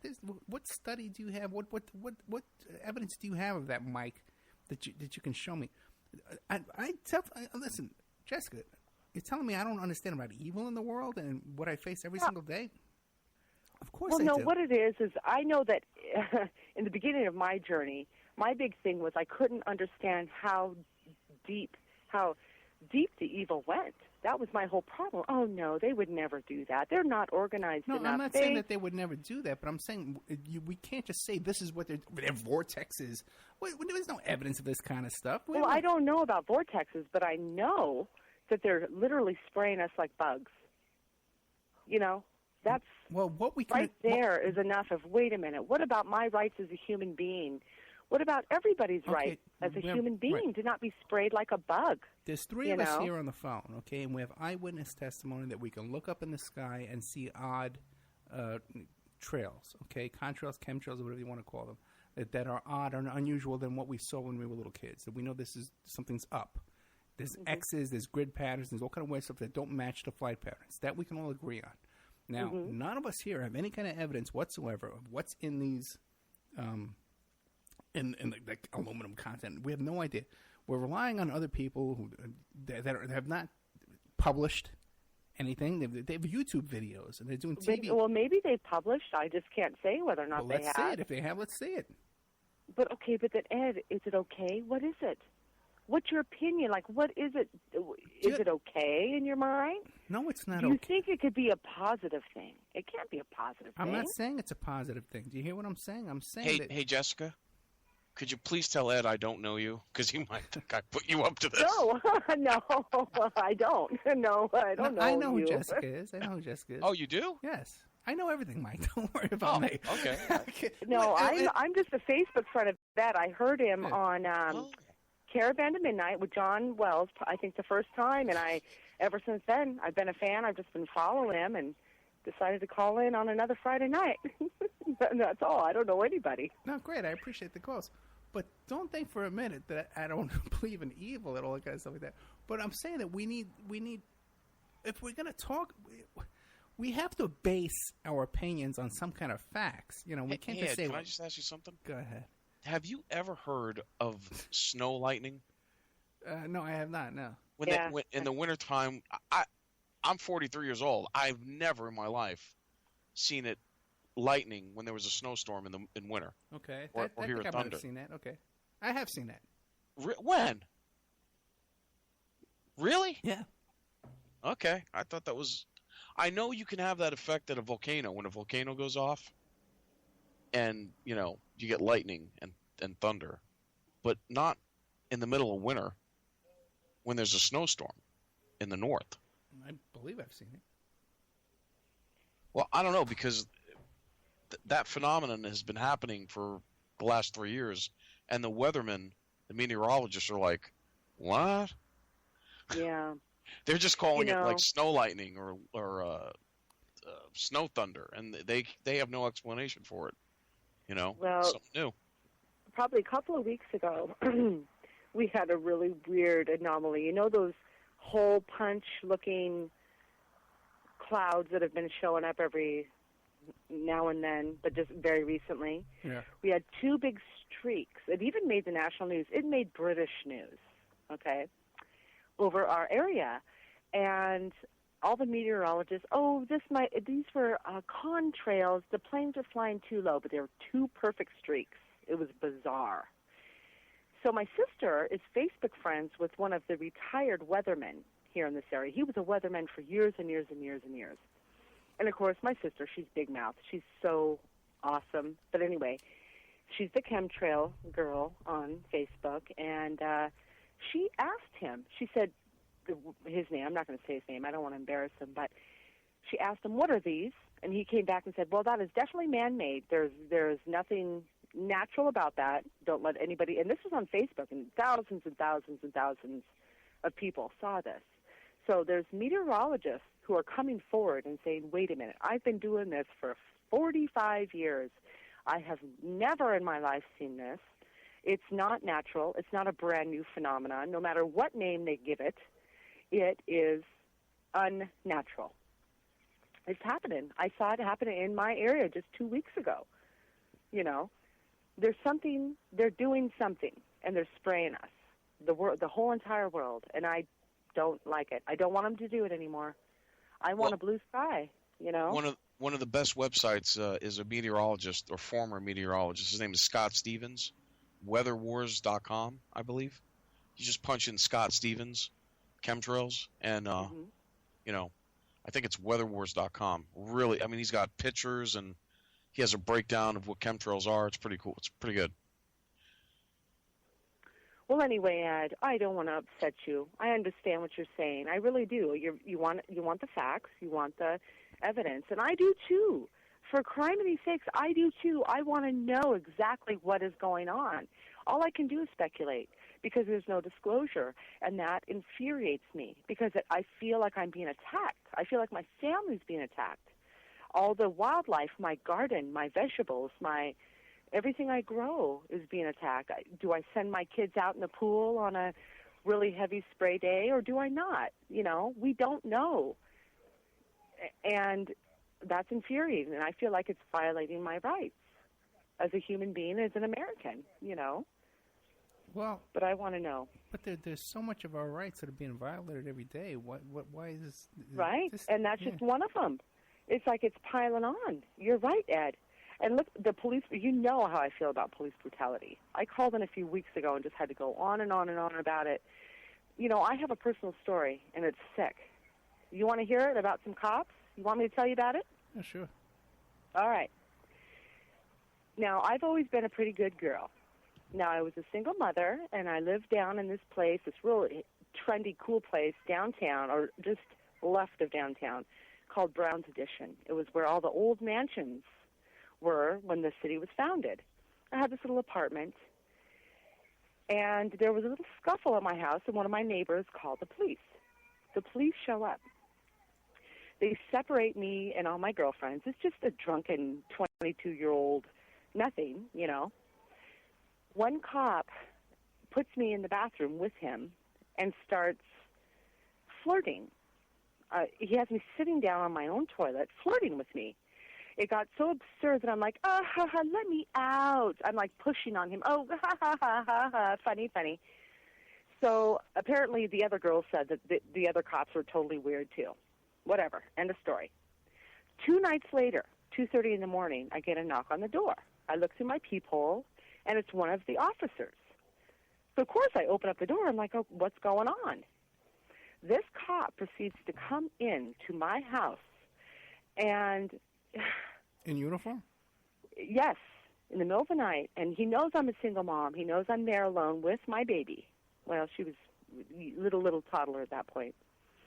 He pushes me up against the wall. He pulls forward my nightgown to look down my smells my neck. Okay, the whole time I'm fast talking. I go and sit down on my lazy boy chair. Just sit down. He comes, sits on the arm of it, puts his leg on me, comes close, rubs my hair, smells me again. The whole time I'm panicking. Like, I know he can put drugs on my floor and take away my child. He could beat me up, kill me. What is going on, you know?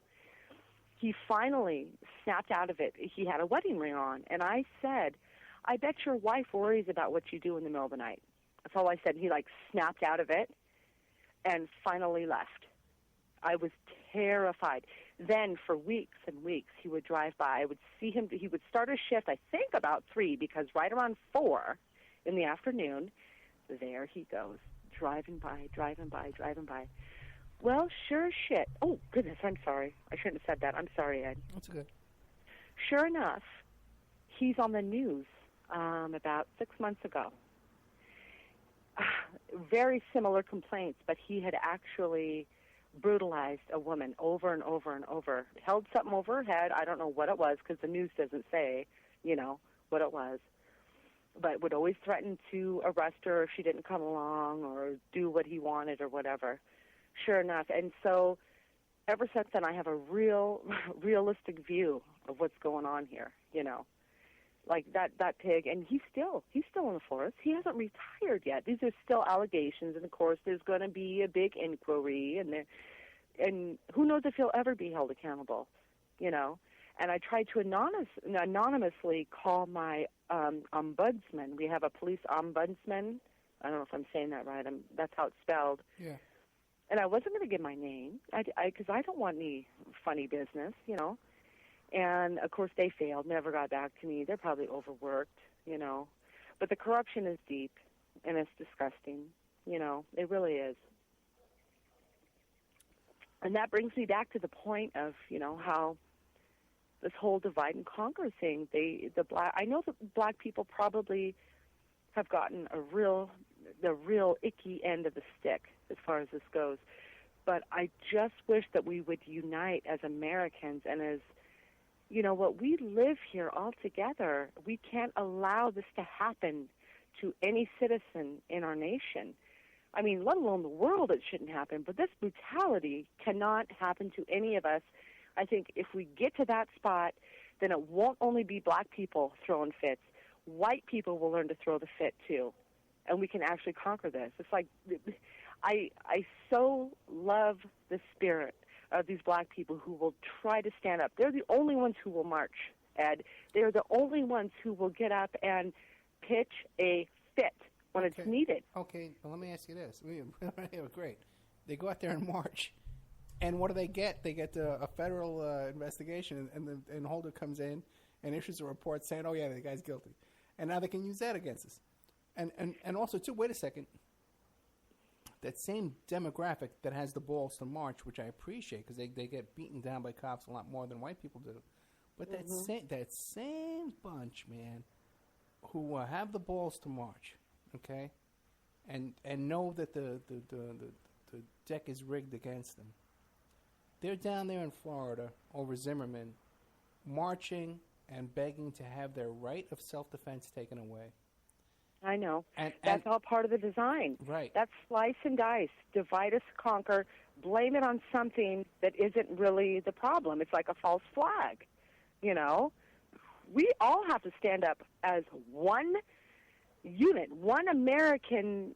We are American citizens, and you are not allowed to do this to any American citizen, period. You know, we are so put in these little boxes. You're black. You're Latino, you're a woman, you're gay, you're whatever. And so therefore every day we're confronted with the decision. Are we for the gay person or are we for the black person? Are we for the cops or are we for the black guy?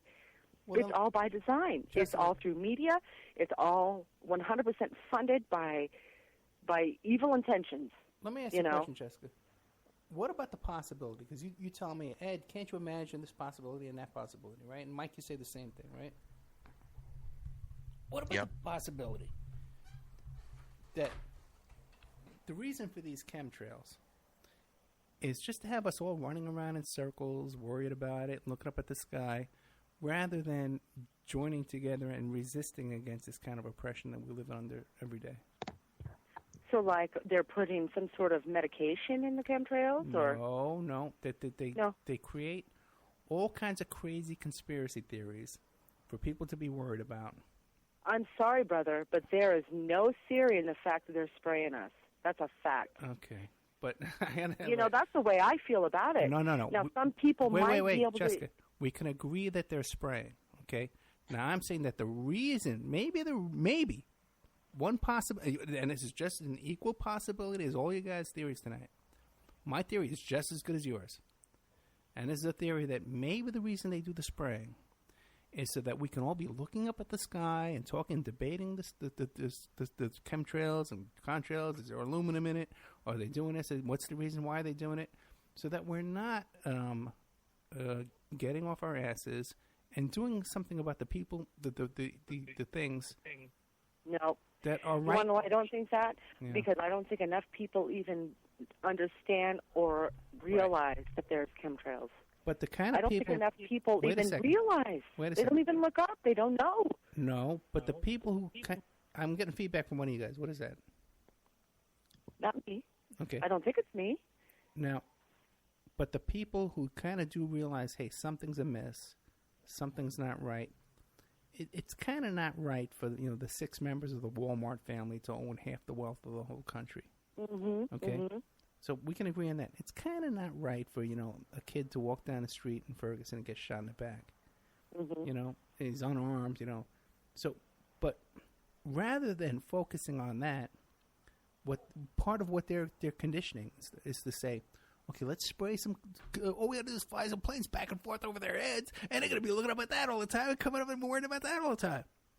Yeah, but Ed, the point is they're coming at us 1,001 different ways, right. 1,000,000 different ways. That you see what I'm saying? I see. It's not just one assault. So it's taking away our rights. It's chemtrails. It's fluoride in the water. It's putting antibiotics in our food. And putting, it's limiting language, what you can and cannot say. Bisphenol A, political correctness. Between a female, male, gay, straight, right. Black, white, Hispanic. They're slicing and dicing us. It is an attack, so you're isolated. So you be more easily conquered. Period. You have to rise above it and see it. You have to see it. And that's what is happening. I agree. Okay. But the good news is, I don't think it's working. Yeah, everyone says that. The good news. Yeah, there's no good news. I don't know. Because I see a lot of lost people. It's working pretty damn good because right now there's 6 members of the Walmart family that own the whole freaking country, and no one's doing a damn thing about. There's 6 of them. Yeah. Okay. Well, it goes way deeper than that, Ed. There's 3 of us on the phone. Commission that dictates all our policy. Yeah. On a global scale. Sorry, it's true. It's huge. It's global, and it's all about power and greed. You gonna go another hour? Are we all done? Is our time up? No, we have more time.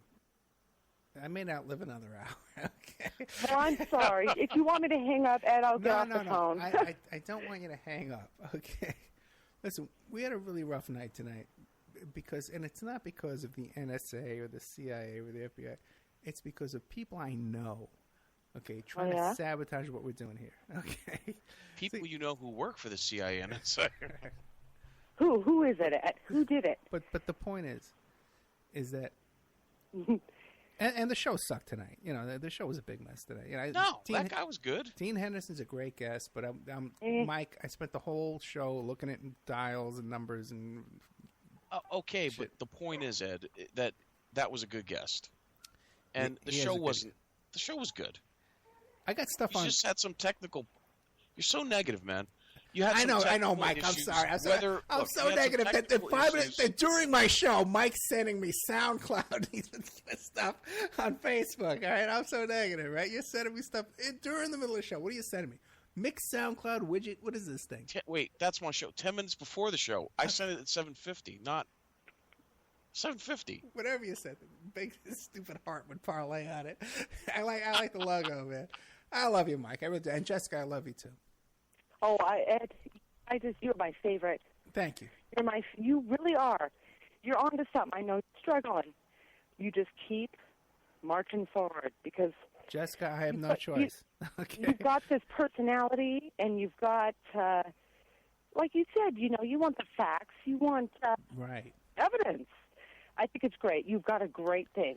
Because what you got to understand is, because what you both have to understand is, okay, and I really want you to hear this, is that a couple of years ago, I was right where you are, okay, and someone must be verifying this information. Boy, I'm listening to this show on Friday nights. Oh, boy, I trust this person. They're really cool. I've met these people. They're full of shit, okay? I've met a lot of these people that you guys are basing your information on. They're nuts. They're full of crap. They're frauds. They're hoaxes. I contact them and says, listen, you're about to have a guest on your show. Here's the proof. The guy's lying to you. He's making this up, okay? Here's an email from the guy admitting that he's making it up. Who is it? Who are you talking about? They put him on anyway. Listen, I'm not here to get into wars with everybody, okay? Because you want to know what? I got enough wars. I got wars with these people without mentioning their names, okay? Trying to sabotage this show week after week after week. There's a reason why we didn't get on tonight. Are you kidding me? It's no joke, And they're trying to sabotage what we're doing here because I'm pretty much. I'm not making any money from that. I'm not doing seminars and going on tours and let's have a cruise. I'm not doing any of that crap. I'm not. See, a lot of these people you listen to on these hosts, okay, on these stations, they are putting out information out there that is so extreme, okay, and such bull crap that they're creating a funnel because they want the most gullible people out there coming into their little funnel. Well, now, wait a minute. Yeah. Is it the hosts themselves that are putting out the info, or is it guests that they're having on? Is it the guests? Guests? It's just like, hey, look, open forum, say your piece, and what is it? There is a frequent flyer number of guests that are full of crap, that everybody knows they're full of crap. The host knows they're full of crap, and they're all in cahoots with each other and kind of wink at each other. Hey, we're all kind of full of crap, and we're fooling these gullible suckers out there. Any skepticism you have about what you hear on these shows, double down that skepticism and then double down again, okay? Yeah. Because so much of it is crap. They lie about their credentials. They lie and openly lie about their stuff. And I go to people like David Icke. I says, "Hey man, look, this guy's full of crap. He's lying about his credentials." Forget it. They put him back on. They don't care. Okay. So a lot of these people out there that you think are truthers and out here to help you and stuff like that, it's a bunch of crap. So when I hear, Ed, I know personally, I always try to use common sense. well, me too. I look, and I don't, like I said, I don't look at TV. So I have that whole brainwashing isn't even a part of my world. Now, I do read a lot of articles, a lot of books, different authors, but you can kind of see through the bull, in my opinion. Because if it's too far out, if it doesn't match what I'm looking at, what I can actually see, we're in trouble now. Ann wants to come on. Okay. I hope she doesn't yell at me because okay, I just can't take it anymore. Be quiet. Shh. And Francis, my producer, is coming on, joining us. I love you. Please don't yell at me. Mike's worried I'm going to yell at him. You're going to yell at all of us. We're all I'm trying. not yelling. Be good. It's all good. He did it. Hi, Ann. How are ya?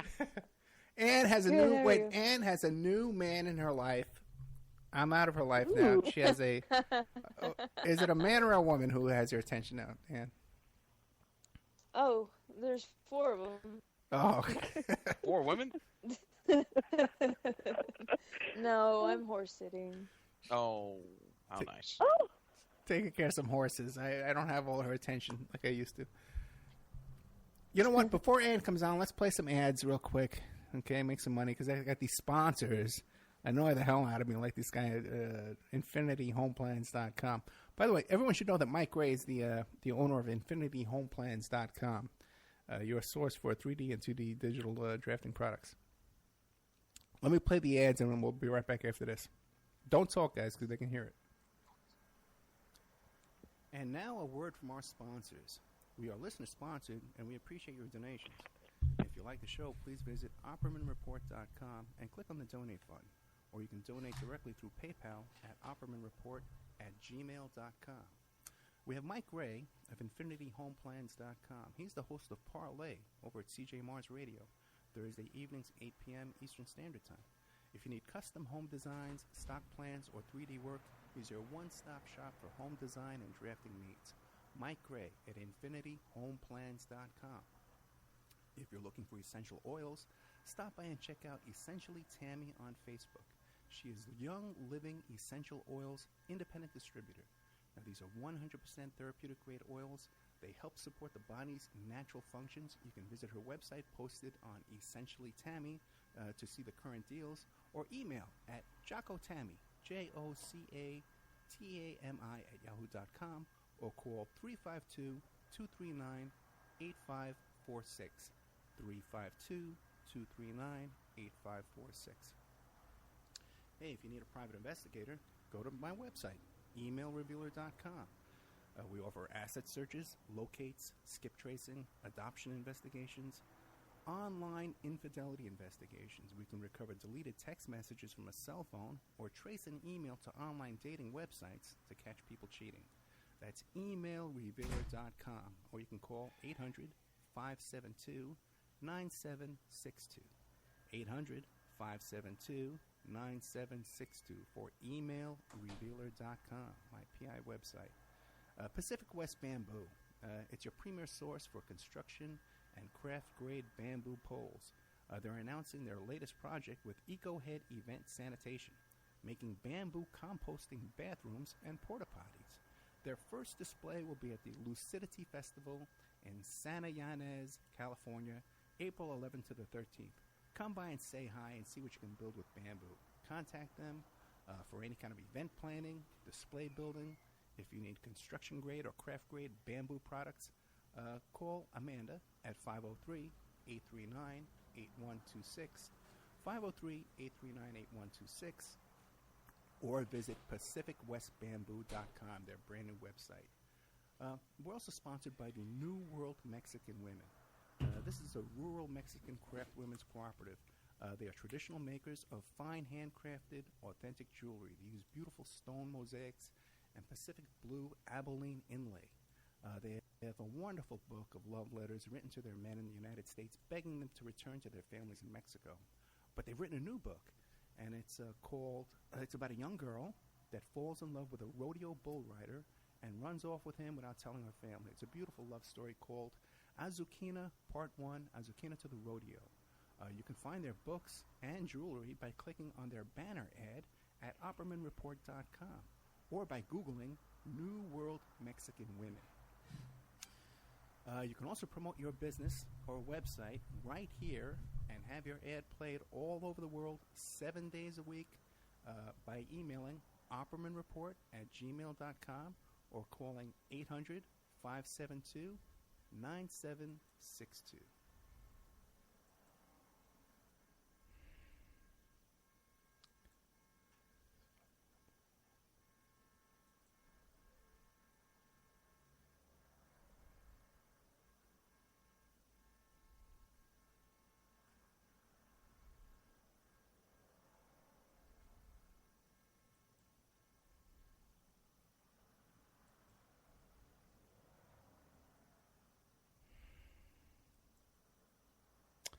Okay, welcome back to the Opperman Report. Oh my God, brought to you by Audible.com. Go to audibletrial.com/Opperman Report. Sign up for free, get a free audiobook. Then go to your gun store, come here and put me out of my misery, okay? I can't take any more of this. This is great.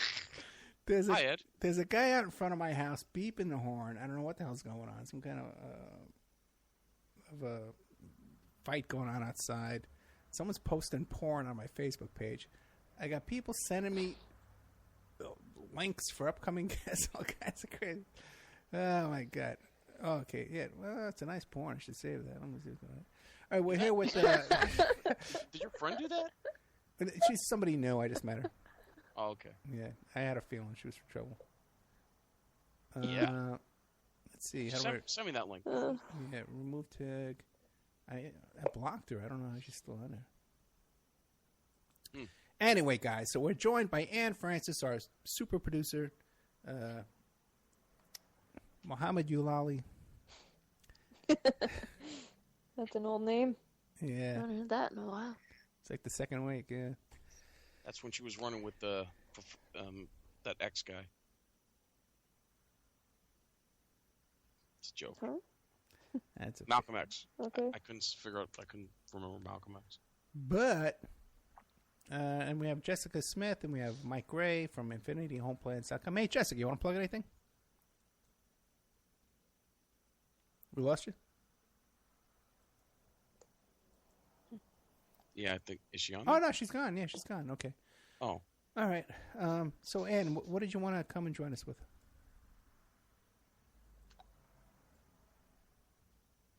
Nothing specific. I mean, you were heading down the road of where you and I were.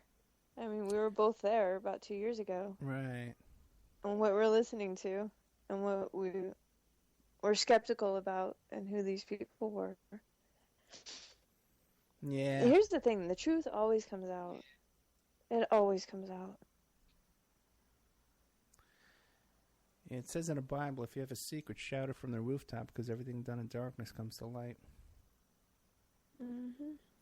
So, but what we found is that we were talking about is that a lot of these people you hear on these shows and stuff like that are full of crap, and they're all in cahoots with each other too. So there's like a bunch of them, and we're not in that club for sure, you know. So that's where we are. I'm not. No, you're not. No. But I mean, there are a lot of people that and I'll name names if you want. Nah, let's not name names. Yeah, let's not name names. Who I think is full as it is, crap, you know. Huh? We have headaches already. Yeah, right. A lot of just a lot of people on C2C that same old.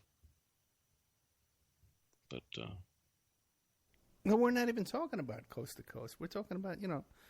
the people in this alternative media, people that are friends of ours, that we can't even mention their names, that are full of crap, and do we want to be those guys that are out there saying, oh, everyone, this guy, exposing people and all over the place? Well, it's a headache, and even though we're not doing that, we're still getting crap and we're getting messed with. I'm getting sad. Yeah, you haven't really picked a fight with anybody, you know? They seem to be. No. We're not We don't have time. Seriously. Yeah, because we're being And sabotaged. Christoph is getting... It's funny because I'm looking at It's... Anne's portrait when she talks, and the horse lights up a little bit. So it's like the horse is talking. She has a horse on her thing? Yeah. No, she doesn't. Yeah. Yeah. Yeah, it is. I see the old face. I see the regular thing on Skype. Oh. No, I have a horse up there. You gotta rub it in, huh? It's like the horse is talking to me. That's weird. Hey, Mr. Ed. This? Oh, Oh, brother. Horses. Oh, no singing. No singing. Ed doesn't like that. Hey, did you... Cut it out. Hey, did you know that they said that the guy who wrote that song about Mr. Ed, they say if you play that song backwards, it says the source is Satan. The source is Satan. Are you serious? Yeah, and then the reason why the horse can talk is because of Satan. And also, too, the guy who wrote the song has some kind of connections to Jack Parsons and stuff. You're kidding. No, I'm not kidding you. You know they say that if you play whale, like you know how whales sing or whales talk, that they'll say praise Lucifer backwards. Oh, I don't believe that. Oh, that's what they say. Really, I think you can find whatever you're looking for if you really go looking for it. Well, I mean, you got to admit, when you play Stairway to Heaven, backwards, it's pretty clear. You know, Led Zeppelin. After they tell you what to listen for. Right. Well, Yes We Can is when Obama says Yes We Can. It's praise Satan. I think you can find something satanic in Ave Maria if you play it backwards and listen properly at the right speed. You know, there's like, you can do it's kind of like a study. Whoever funds a study has a stake in it, right? I agree with right. that. How come they never told me to go to McDonald's and get a Big Mac in those backward, you know? See? Yeah, there's probably more of and that. I bet you there's somebody out there that probably has found that, you know? It's just... Right. Well, you know, guys, I was debating with the founders of reverse speech, good old John David Oates. You know, I spent a lot of time negotiating with this guy and talking to him. And I said to him back then, I said, listen, we have speech-to-text technology. Why can't you just play this backwards through the computer, and it'll type it out with what they hear? There you go. Right. There you go. No, because there's metaphors, and you have to hear it. You know, blah, blah, blah. So no one hears anything until one person hears it and tells everybody to listen for it. Then you hear it. Right. And I'll tell you something else, too. It makes you go crazy. When you I'll admit, when they play a lot of stuff backwards, I can't even... No one can hear it. Yeah. But sometimes it's clear, okay? It's not always clear. Yeah, I'm sure there is. I'm sure there's stuff in there. Look, none of this changes my daily life. Right. Yeah. You know, right. I told, you know, we talked last time about this, and my life is still the same. I still watch movies. I still listen to music. I still do, you know, this does not affect me. I'm aware of everything. You know, and it's kind of like once you know, you can't unknow and you can't ignore it. But you can recognize it, deal with it, and move on. It does not slow me down one bit. It does not I don't allow myself to get caught up in it and take away from my normal life. I can't. My life is my life, and that's my war. They can't take that away from me. Yeah, and a lot I'm of still stuff going to enjoy my, you know. A lot of the stuff they're throwing at us, I think, is a distraction to take our focus away from the world of slaves. I believe that too. I think a lot of this is a lot of these things are very much a huge distraction because they've got everybody looking down. Metaphorically, obviously, they're too busy, you know, nitpicking their screen apart at this picture, you know, instead of looking at, you know, the walls are really caving in. So I don't participate. Hey, don't allow it to happen. You see Harry Reid is resigning? Yeah, I did. Yeah. Now, he still has a pretty bad black eye, and how come that's not healing? Well, he's old. Probably has What diabetes. happened to him? Oh, who knows? I didn't hear this story. I heard And isn't he this got a black his second? eye, but- Isn't this his second black eye? Yeah, that doesn't. Yeah, it seems like it's been because it happened on New Year's Day. Is his wife abusing him or something? Not his wife.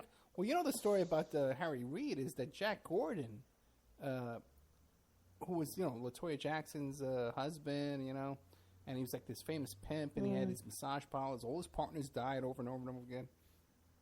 He went into partnership with Jack Gordon. He wound up dead, and big guest on Howard Stern all the time. Yeah, I remember him. Yeah. Yeah, and what do you call it? You mean Harry Reid went into partnership with Jack Gordon? Jack and then Gordon paid him a bribe, and Harry Reid didn't do what he wanted him to do, and Jack Gordon placed a bomb under Harry Reid's wife's car and blew the car up. Oh my! You're really? Yes, and never got convicted for it, never got arrested for it, nothing. You know? It's like a scene straight out of Casino. Yeah. I mean, it's just how this guy has survived all the crap he's done. Well, he lives in Searchlight too, by the way. You guys got Searchlight's a tiny little town. You know how this guy came out of Searchlight? It's like an hour and a half, 2 hour drive from here. The only reason to go there is to go fishing. There's all trailers and stuff. There's nothing there. Maybe I think they got a little casino, but otherwise, there's no reason to go there. This guy came out of there and became one of the most powerful senators in history. The heck's going on there? Well, he sounded juiced up. I mean, if you believe the casino line, I mean, he was juiced in, right? Well, once you get on the he worked with the mob. Oh yeah, once you get on the Nevada gaming, everyone here works with the mob. They still do. Well, now, do you think he was beaten up? Right.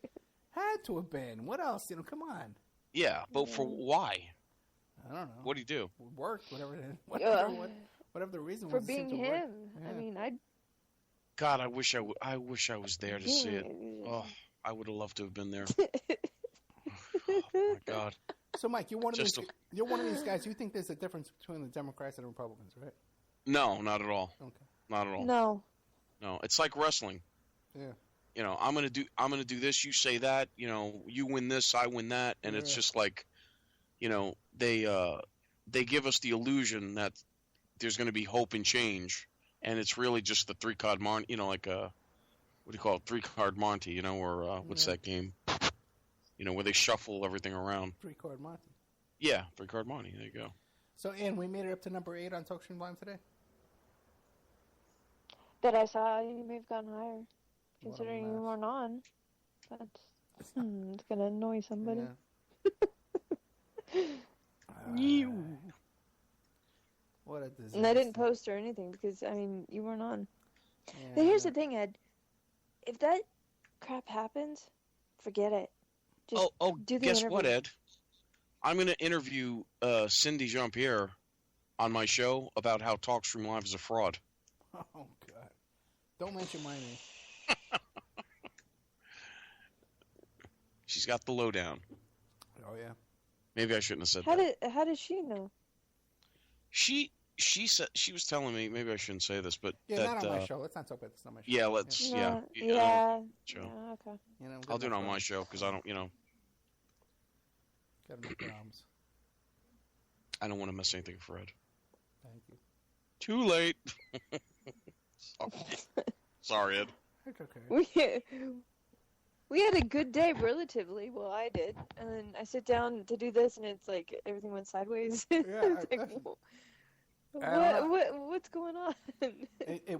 Everything worked fine last week. The settings were exactly the same, and suddenly now this week I don't have a bandwidth to get on. That auto DJ keeps coming on. Seems odd to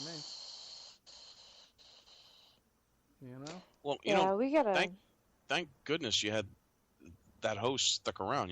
Your guest, I should say, stuck around. He could have bailed. Yeah. Maybe we can have them back and do another, midweek review. Hey, Mike, people are asking about your show. Plug your show. When is it? It's parlay on CJ Mars at Thursday at 8 o'clock. Who's your next guest? Eastern, right? I don't have anyone lined up yet, so I'm not sure. But last night was the big Sandy Hook show with Wolfgang Halbig. I sent it to you so you can listen. With Wolfgang Halbig and James Tracy. Did you do an after show? How did that go? No. We did a late show, call-in show. Thank you. It's not called the after show. There you go. Only Ed has the after show. That's right. his domain. I made it up. I invented Made it up. Howard Stern has the wrap-up The show. late Ed show. has the after show, Okay, and I have go. the late That's show, right. call-in show. Did you have one? Yeah. After the show yesterday? Yep. Oh, who Yep. was on? James Tracy made it. He came on to. He called in, and there was some lady named Big Bird that I've talked to before, Right. and some guy named Roger, and then there was a caller. But me and Mr. Tracy were talking. It was good, you know. And then I made the biggest mistake where I started directly talking to the NSA and CIA, and within seconds our Skype went out. Everyone's Skype just went out. Right in the middle of me talking to the NSA and CIA. Well, what'd you say? Let's try it tonight and see if we get cut off. Oh my! I'm not going to do Yeah, it. here's a test run. Kind of freaked me out. So I just said, "Come on, guys. You know." I said, "Come on, enough with the nonsense. You know, the psyops aren't working. The false flags or the stage events, they're not working. Play nice. You know, come on, guys. You know, stuff like that." I was just kind of taunting them a little bit. We lost Mike Gray. Right as he was talking about the NSA. We lost him. Mike, your theory is correct. The NSA. All right. Very funny. Now we I was know. racing like a rabbit. Is a hit squad coming? We know now that the NSA listens to our We phone know calls. who you are. Yeah, they're coming for you, Mike. They're coming to Hey, take Ed, you your away. birthday's in September? Yes, it is. Oh, okay. You're a Virgo. Yes, I am. That explains a lot. Explains everything. Well, when's your birthday? April Fool's Day? April Fool. See, It might Mike? as well be. See, push me, Mike. Go ahead, push me. I know Virgos. I know Virgos. Do you really? Well, what is your birthday there, Mike? What is your sign, the astrological zodiac there? Aquarius. Ah, the age of Aquarius. Very good. Yes. One of the bluest signs. Yeah. So, look, we're just chatting around. If anybody wants to call in, I see some guys here in the chat room. I don't think we have too many listeners right now. If anybody wants to call in, can you watch the show on Skype? No, you cannot watch the show on Skype. No. No, there's nothing to watch. Nah. Now, we don't do video because it takes up too much bandwidth. And, All right. And tonight... And plus, this is radio. Come on. Yeah. You know. It's radio. But I do have a TV thing coming up. I got a second edition coming up. Oh, yeah. How's that going? Oh, see. We're seeing. They don't have anybody else. I know that. So, have you... Okay, I don't want to mention if you talk money, but... no. No.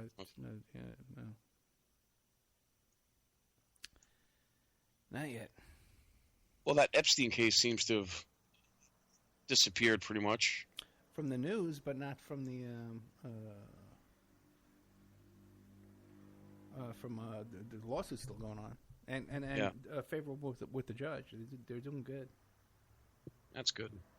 Yeah. Well, I guess we're coming up to 8:30. We could keep going on. I tell you what, if we got a phone call, we got some 702-605-4894. I guess I'm not good enough for Ed. He No, doesn't want to talk to me. You're good enough, Mike, but you're wonderful. I love you, Mike. I love you calling every week. 702-605-4894. This is how I get my anxiety out. Is it really? Well, yeah, because I really can't. All my friends think I'm kind of nuts. When I bring up Yeah, every one of your friends, stuff. every single friend. Yeah, oh yeah, pretty much. Everyone they think that knows you, Mike, thinks you're nuts. Okay, they think move I'm on. a loon. Okay, go ahead. Yeah. Pretty much. Pretty much. What do you think of this Jade Helm thing, where you have Rangers and Navy SEALs and Special Forces conducting in 10 states, especially Texas? They're calling Texas a hostile state, and they're going to be in civilian uniforms and seeing if they could blend in. What are you talking about? Who's this? Haven't you heard of this exercise called Jade Helm? No. I've heard about it. Yeah. The U.S. military, yeah. I've been busy. Oh, okay. What about it? There's a U.S. military exercise called Jade Helm, and it's being conducted in 10 states. Texas is the big one. And for whatever reason, San Diego is... who's that? We've been joined by... Well, San Diego is... San Diego is on the list as a red area. The entire state of California is blue, but San Diego, for whatever reason, is being targeted. It's basically all the conservative areas are red that are anti-Obama that are being targeted, interestingly enough. Obama. Yeah, and Utah, too. Really? The state of Utah, yeah. 610. Who has joined us? Oh, Marie, and I spoke to you on Facebook, and you said I told you I was kind of nervous to come on a couple days ago. No, who's this? Marie. Marie. Yeah. And what did we talk about on Facebook? I think we were starting to talk about how difficult it is to talk to anybody about your ideas, and I did. This morning I asked you. I am nervous. I asked you who was coming on. Okay, I remember Marie. Marie's in that group, but one of the the weird teams. Gotcha. Okay. And I'm on Maury Terry's too. Yeah. Okay. Very good. Okay. So Marie's all tuned in. She's in one of those Dave McGowan groups with me. And also the Maury Terry group. She's all tuned into the kind of stuff we do. And so, what's going on? Well, you said something that struck me tonight. You said, are you one of those people who believe in Democrats and Republicans? Yeah. And I had an experience when I was in graduate school, and the person I moved into a neighborhood, and the guy that lived across from me, he's gone now, so I can talk about him. And he was the head of the Republican Party, and he was a great guy. And I'm not Republican, but he was a great guy. And he would tell us stories at parties and tell us maybe probably things we shouldn't tell. And one of the congressmen that was teaching one of my classes in Philly found out about him and said, "Oh, tell so-and-so his great friend asked for him." And he's a Democrat. And I started, it's the first time I started to think about it, because I used to think, I thought they hated each other. And I got home, and I went over to him, and I said, "Hey, so-and-so, Congressman so-and-so said you were his great friend." He said, "Oh, yeah, of course he is." So I said to him, "You know what I think? I don't think there's a difference between Democrats and Republicans. What do you think?" And he didn't say anything, and he just shook his head. He just shook his head, and I knew right at that moment that he was telling me the truth. Well, yeah. Let me tell you something. When I had the nightclub, okay, we donated to both parties because you want political favors from both parties, and you want influence with both parties. And the only thing that really, the only difference that there is in the party system is that if a Democrat gets elected, you have patronage jobs that you can hand out to the people that vote for you and work on your campaigns and support you, and contracts that you can hand out to your friends.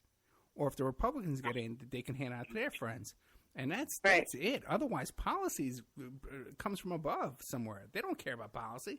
All they care about is these jobs and these contracts and these deals and stuff. Well, that's what went on around here. We're like in a little suburb of Philadelphia, and it is so entrenched in here, the Republicans. But then I find out, not really. You know, they're all buddies. Yeah. It's amazing. It was like a real shock for me because I always thought, oh, the Republicans and the Democrats, and he just looked. All he did was shake his head, and I knew. And he was a huge political man. He knew, the Bushes, and he went to the White House, and he was really something else. It's really incredible guy. And I don't know, it kind of changed me after that. Yeah, I hear you. And I know people, too, that knew the Bushes and went to the White House and went to the inauguration, stuff like that, too. And was a big Republican campaign finance director, He told me a funny story. Can I tell you? Yeah. Okay, he was standing at the, this was like, I don't know how long ago, he was standing at the voting, for everybody coming to vote, at the polls. Sure. And Arlen Specter was on the ticket. And I went up to him and I said, Arlen Specter, and because I knew him real well, so I could joke with him. And I said, you send Arlen Specter to my house and tell him to explain the magic bullet theory, and I'll vote for him. If he can explain it and make sense, I'll vote for him. So he started to laugh, and he says, you know what John Connolly said to me? And honestly, Ed, my stomach started to shake. I couldn't believe he was going to say this to me. He said, and this is like first person. Yeah. John Connolly. And I just looked at him like, I can't believe I'm hearing this. And he said, I don't care what anybody says. That bullet that went through Kennedy didn't go through me. And I was stunned. I still can't believe he said that to me. And this was like 6 years ago. Last time Arlen was dead, I think. Wait, you're saying that a bullet didn't go through him? He said the same bullet that went through Kennedy did not go through him. Oh, that's so what he said. Right, yeah. Well, I think he said another bullet hit him. Yeah, another bullet. Yeah. I know I'm off the track here, but it's just no, not at all. Something that, I think he said that publicly as well, and I know also too he was quoted as saying in the limousine, "Oh no, they're going to kill us all." So I think Connolly was kind of knew what was going to happen. But one thing that blows your mind when you watch the whole JFK thing is when that guy, the cop, the sheriff, the Dallas cop, who's walking Oswald out of the precinct. With the hat? Yes, with the big hat. Watch that. He's holding arm in arm with a guy. The guy gets shot. He doesn't flinch. He knew that guy was going to get shot. There's no doubt about that. Not only him, but if you look, there's a guy by the car. Yeah. When the gun goes off, he doesn't flinch either. Yeah, see? I didn't notice the guy by the car. And I wonder if there were blanks in that gun. Yeah. It sure didn't look like it. I've watched that a million times. It's hard. It's really, really difficult for me to watch the motorcade when he gets hit. It's hard to watch, and I have a lot of difficulty watching him get off the plane with Jacqueline and talking to the crowds because it's like it's coming. It's like look how innocent everything was right before that moment, and that was the moment to me when he got off the plane. And he's greeting the crowds. He looks so handsome, and his wife's so beautiful, and they're smiling, and they don't know what's coming. It's just sad. But he said that. He said that bullet didn't hit him. And this gets back to me talking about. I did want to say how hard it is to talk to anybody. Mike, didn't you say that you people think you're crazy? When you talk about this, well, me too. My husband and I decided we're just not going to talk about it anymore. We're just not, because people roll their eyes or say you're crazy, or I'm not going to talk about. I told that story to my sister about John Connolly, and she said to me, "He didn't say that." Well, I've been telling my good close friends, okay? I don't tell people they do business with or used to. But my good close friends, I tell them and show them stuff on YouTube and I have a few friends that come up to me and go, yeah, you just be right about some of this stuff, Mike. So they're coming around. Yeah. Very little, though. Very, very little. You can't talk about 9/11. If you talk about 9/11, you're well, as Dave McGowan said, you get belligerent. What does he call it? No, I keep on them. Listen, you just got to hit them with the facts, and just keep on them. Like just gently saying, look, what about this? What about that? And Okay, let me tell you guys something. Okay, because back in the 70s, okay, before the internet, before you can post to a link or to show a website or something like that, I was exposed to all this stuff about the Trilateral Commission, and the Council on Foreign Relations and stuff. And people never even heard of these things. They said that I made it up, the Council on Foreign Relations. Yeah. Okay. They said that I made up the Trilateral Commission. I said, no, look, it's real. You can find the New York Times. Look, I'm finding it. And you had to go back and find a New York Times article, show. So, but the thing is that when you really get your ducks in a row and you stick to the facts, people can't say you're crazy. But when you're going out on a limb on every new whim and every new story that comes along every day, and following things with like the wind, like with this conspiracy theory and this plane, Malaysia plane, like so many stories come out that are just totally fake. Yeah. Like the story about the guy who was on the Malaysia plane. He took his iPhone, he stuck it up his keister, and then he took it out, took a picture, and he sent it. Oh, it's in Diego Garcia. All nonsense. And it can easily be debunked because, yes. iPhones can't stay charged for 12, 15 hours. It can't, 24 hours. It's just nonsense. Oh, you mean, I'm sorry, you're saying that they called their families. No, I'm saying that in the Malaysia plane, they said that it landed at Diego Garcia, and they were all taken prisoner. Yeah, that was speculation. Yeah, and that a guy, hit a phone, right, and then he texted something, but there was no picture, right, and he sent it to a website where you can go on. And he didn't text it to his wife or his kids or anybody, or his lawyer. He sends it to a website that you can log on anonymously, right? But now let me ask you this: now who promoted that story? Who initiated? Sean David Morton. No, before Sean David Morton. Oh, Jim Stone, right? Right, Jim Stone, the guy who's behind this whole thing with Fukushima. Fukushima was created by the Israelis, and there's radiation over it.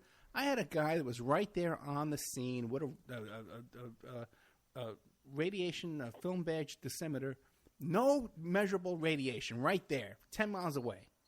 But people are telling me that the whole Pacific Ocean is dead. Okay, there's not a fish left in it. All the sardines are dead. You can't buy sardines anymore. I can go to the supermarket right now and buy sardines. Okay? So all this stuff about it's nonsense.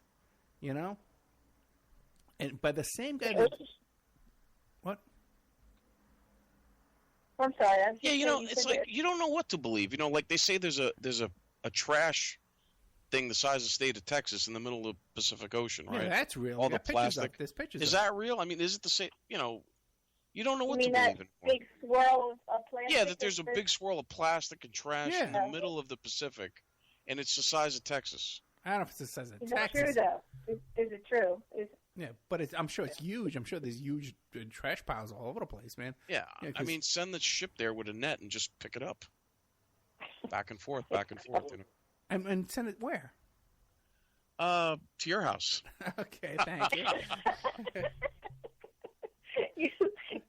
You'll sign for it, right, Ed? Recycle it. Send it to China. Okay. They'll take it. Okay. Send it to North Korea. I don't know. But my point is, okay, here's this guy Stone promoting this bogus story, okay? And where do we get all this Fukushima stuff from? From Stone. It originated from Stone. Then Rents too. Jim Rents covers a lot. And Kerry Cassidy took it and promoted it all over the freaking world, And what I'm telling you guys is that there's a lot of crap out there. You got to double down your skepticism. You can't tell me. Yeah. You can't tell me, okay, as a guy that went tuna fishing, okay, many, many times in my life, I'm talking about like 150, 200 times. I've gone out on a boat tuna fishing, okay, on the East Coast, on the Jersey Shore, and that tuna in Fukushima is going to swim through radiation in Fukushima, swim 5,000 miles to the California coast, survive, not die, and I'm going to eat that fish and die from it. Right. The fish lived. The fish made it 5,000 miles. I can't swim 5,000 miles. I can't. Those are extraordinary fish there, Ed. I can't walk 5,000 miles. I can't ride a bike 5,000. But this tuna swam 5,000. Well, no. First he got radiated. And plus two, Japan had 2 nuclear bombs dropped on them. We dropped 2 bombs on them. Okay, and they've recovered. They're okay now. You know what I mean? If Fukushima is so deadly, and so, why aren't there dead bodies lying in the street in Fukushima? Why aren't all the fish washed up on the shore in Fukushima? Yeah. Every day, tourists from Japan come to Las Vegas. Every single one of them has a camera. They all have cameras. Yeah. Well, the Japanese. Yeah. I've seen it with my own eyes. I can testify in court. They got cameras. If they were in Japan yesterday and took a picture of 1,000 dead fish on the beach in front of Fukushima and came here, they would show me the picture. But they don't. Right. Because it's not happening. Okay? Let's face it. Well, that's good news. It is good news. It's great news. I'm going through Fresh and Easy. By the way, Fresh and Easy is a great place, and I would love to have them as a sponsor. Okay, because I eat at Fresh and Easy every day. Okay. Fish. Yes. And there's a guy there at the frozen seafood section. And he says, don't eat any fish. All seafood is contaminated by radiation because of Fukushima. Okay, are you kidding me? I had salmon just the other day, and it was delicious. Right. This farm-grown fish. This tuna fish. It's insane.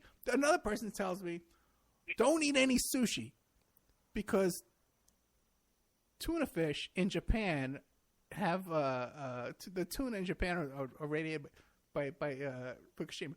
So that means with a tuna in a can is okay. I can eat tuna in a can. Okay, because somehow, but that's got mercury in it, But tuna that's cooked with a Japanese recipe because it's in Japan. How does that work? A tuna from Japan comes here and only goes to Japanese food. It's insane. The logic is insane. Yeah. So we need to really dial back, take a huge step back on all this nonsense, man. And these people who we know, by the way, are hoaxes, man, and can tell you, a lot of these people are just. Well, I liked what Ann said earlier. You when you finally know something, you can't unknow it. I said that. I think I said those same words like a month ago. When you know something, you can't unknow it. Well, it's true. So all this and stuff here's the thing, that I've been reading about and for years now, and with no one to talk to, except my husband, who he's into it a little bit, but not like I am. But you can't unknow it. You see it everywhere. I'd like to say to Murray that, like I said, it's hard to talk. Murray, you're tuned into some good stuff. Dave McGowan is a legitimate researcher, Yeah. And so I think so too. Maury Terry and that group in there. Yeah, Maury Terry. Yeah, these are and legitimate. Nick Bryant. I think Nick Bryant's sincere. I like Nick Bryant too. Yeah, I like him very much, and I think he's onto some really good stuff. And I think when the problem comes is when you start hearing, well, all we have to do is raise our vibrational frequencies and bite this pillow and close our eyes and pretend nothing's happening because we're winning. Wait a minute, Nick said that? No, not Nick. No, Nick's okay. But I'm saying that a lot of these guys out there. Talking about others. Yeah. Yeah, I think I was really into that, listening to it, because I couldn't wait for you to talk to Nick Bryant, and you seemed to be asking him to name names, and he didn't seem like he didn't want to, and he was kind of pushing back, and then he started saying that he's tired of these people that bring up shape-shifting reptilians Yeah. and Illuminati. And I thought, but, if you read his book, he says that people don't get it because it's just so far out of their comfort zone and their own lives. Normally, most people. But if you do bring in those people, if you do say, I don't know, I forget who, nobody knows who Lawrence King is, but if you do bring in people and say their names, people suddenly get interested, and then they do look at it.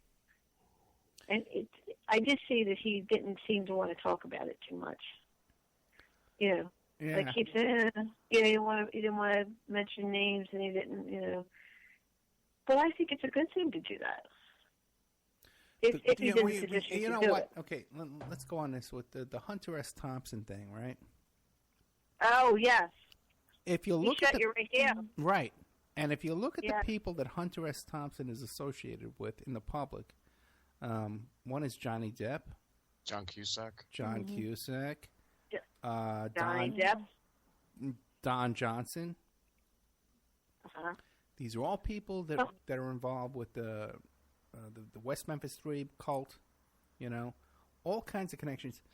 I cannot see any way that the allegation and Hunter S. Thompson knew stuff. He knew stuff about auctions here in Las Vegas at private airstrips. Yeah. That. I think all these people, when they get to a certain level, they know things. I don't know if they can do anything about it, but I think they know things. Did you see that movie? Because of their entree. It's because their entree into a different level. Do you think? Did you see that movie with Sissy Spacek and Lee Marvin? Which one? Oh, yeah, I think I know which one. With Gene Hackman. Sissy, I can't remember, but basically they were auctioning off these women in this, like, cattle. No, I didn't see that, no. Yeah, in that movie. I can't remember what it's called. Lee Marvin, Gene Hackman, and Sissy Spacek. It's an older movie from, the 70s. Where they had these women, they were naked in, like, where they would put the pigs or the cows and auction them off. And they were auctioning off women, and they would drug them. Yeah, that was in a movie. I'm going to have to look that up. Sounds like Taken. Gene Hackman. I didn't see. Yeah, Sissy Spacek seems to be tuned into a lot of stuff too, as well, and seems to fall into a lot. They all are. Yeah, I know. Yeah. Who? What? Sissy Spacek. Sissy Spacek. Yeah, she was in Carrie and Coal Miner's Daughter. She was in JFK too. Yep. Yeah. And The Ring. The Ring 2. Oh, really? She was in The Ring. She's the mother of the little girl. Oh, okay. And they never get into who the father was. No. Remember they go to she's in a nut house to talk to the little girl's mom that was thrown down the well. Oh, yeah. And she's the mother. Sissy Spacek is the mother of the little girl. You're right. I totally forgot and they're that. like, well, who's the father? And she wouldn't say who the father was. Yeah. Right. Well, if you look at these cases like Manson and Lee Harvey Oswald, the father is always a mystery. He's always a right. There's no father. Oh, hey, you know what an interesting movie would be to watch again? The Omen 3. The Omen 3? The Omen 3, yeah, because the Antichrist, who's played by that guy who was in Jurassic Park, it's the subtext, the second story is he runs a company like Monsanto. Oh, really? Yeah. Right. Yeah, I couldn't believe it. They play it on TV a lot. One of the few scary movies. And that movie's from 1983. Right. One of the few scary movies. The Omen? The Omen, Rosemary's Baby, Exorcist, The Manchurian Candidate, even though it wasn't really a scary movie. The old Manchurian Candidate. Mm-hmm. The original one. The one from '62 with Frank Sinatra. Yeah. Right. That's a scary one. Not spooky, but scary. It's all for you, Damien. The girl who I took a job interview once with the girl who dated Frank Sinatra when she was either 14 or 15 when she was dating Frank Sinatra out in the open, and was oh yeah, and was passed back and forth between Frank Sinatra and some mafia guy. And she lives here in Vegas. I'm trying to get her to come on the show. She wrote a book, and but I tell you, man, and there's pictures of them together. This is not like that guy got more, had more women than I don't know. Well, and if I've heard some other stories too. More they all girls. love, and they all love. That's them. not a woman. No, yeah, that's not a woman, right? And also, too, a lot of these girls he was with were prostitutes that he would abuse. Okay, I heard a story where he had a prostitute one night, and he ate his breakfast, a steak and eggs, off her chest or her back with a knife and fork. Okay, this is a sick guy. Frank Sinatra Frank Sinatra was a sick guy. Who never wore the same pair of underwear twice. He would just, hey, cuckoo baby. just take his underwear off and then walk out of it. And the other guy, too, Sammy Davis Jr., was another sick guy. Yeah. I wondered if some of those stories were true. Let's say, how he would. I've heard this from the 70s. He joined the Church of, he was part of the Church of Satan, Anton LaVey. There's pictures of them together. There's no doubt about that. But also, too,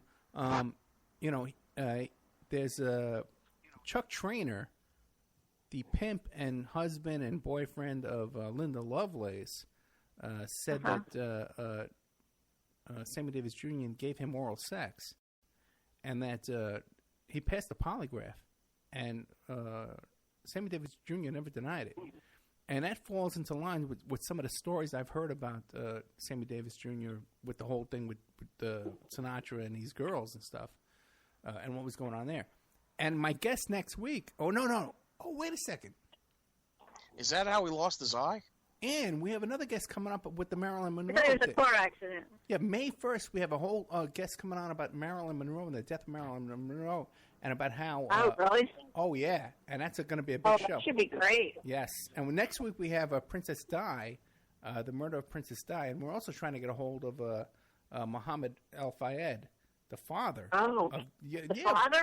Yeah, of Dodi Fayed. We're working on a lot of stuff, guys, but we need donations. We need money to do this, man. So if you can hit us up at the Opera Report. I donated. I donated. I know, Marie. I know. You're the best. We love you. Oh, okay. But I'm talking to the audience. People are listening to us. I don't hope you realize that people are listening. I guess I shouldn't have said it, but I'm sorry. No, that's okay. We got a few listeners listening, and even though tonight was such a mess. I want people to know. I want people to send their money in. This is a great show. Last week I was laughing out loud. I was laying. I felt like I was in a living room with you guys. It was just you and Mike, and you were talking about shampoo and rugs. And I wasn't laughing at you. I was just getting the biggest kick out of it. What were we talking about? Shampoo and rugs. You ran out of stuff to talk about. You were talking about rugs, and I thought, I think they need a phone call. But I didn't say to call. And I got a pen out, and I'm writing the formula down, because you gave the formula. It works really good. The formula, if you just Google it. You said what? Oxy powder, a little oxy powder, and Tide. A little bit of Tide, yeah. But you don't have to use Tide. You can use the dollar store. That's a dollar store. Yeah, the whole thing's like $3, and you can get like gallons of this stuff. It works great. Yeah, but you only need a little bit to mix it in warm water. Yeah, you don't have to. Yeah. You could put a little Tide, just a little Tide. Yeah. Bucket of warm water. I got a little Tide. Get that oxy powder. Or even baking soda, a little bit of baking soda, and just put it in the carpet and then vacuum it. But the best thing is to steam clean your carpets. Yeah. That's the best. Well, Mike's an expert on this kind of stuff. I used to clean carpets. That's true. I did it for 4 miserable months. People in the chat room are laughing at Mike's comment about it. Is that how he lost his eyes, Sammy Davis Jr.? But we're going to be talking about... Oh, yeah. These guys, listen... He got beat up. Didn't he get beat up by... No, it was a car accident. But the thing is that with the Marilyn Monroe death, okay, and this conspiracy, you know what? I'm going to take a little break right now. We're going to take a commercial break, and then we'll get back to the Marilyn Monroe conspiracy and how Geraldo Rivera fits into this. And Sarah White. We'll be back right after these messages with more Okay. shampoo recipes, one-eyed Negroes, oral sex, and Marilyn Monroe and Geraldo and all that kind of information. Back right after this with more of the Opperman Report brought to you by Audible.com. Hey, go to audibletrial.com/Opperman Report and do nothing. Don't send me any money. Don't do anything for me at all to support the show. Thank you very much. And now a word from our sponsors. We are listener-sponsored, and we appreciate your donations.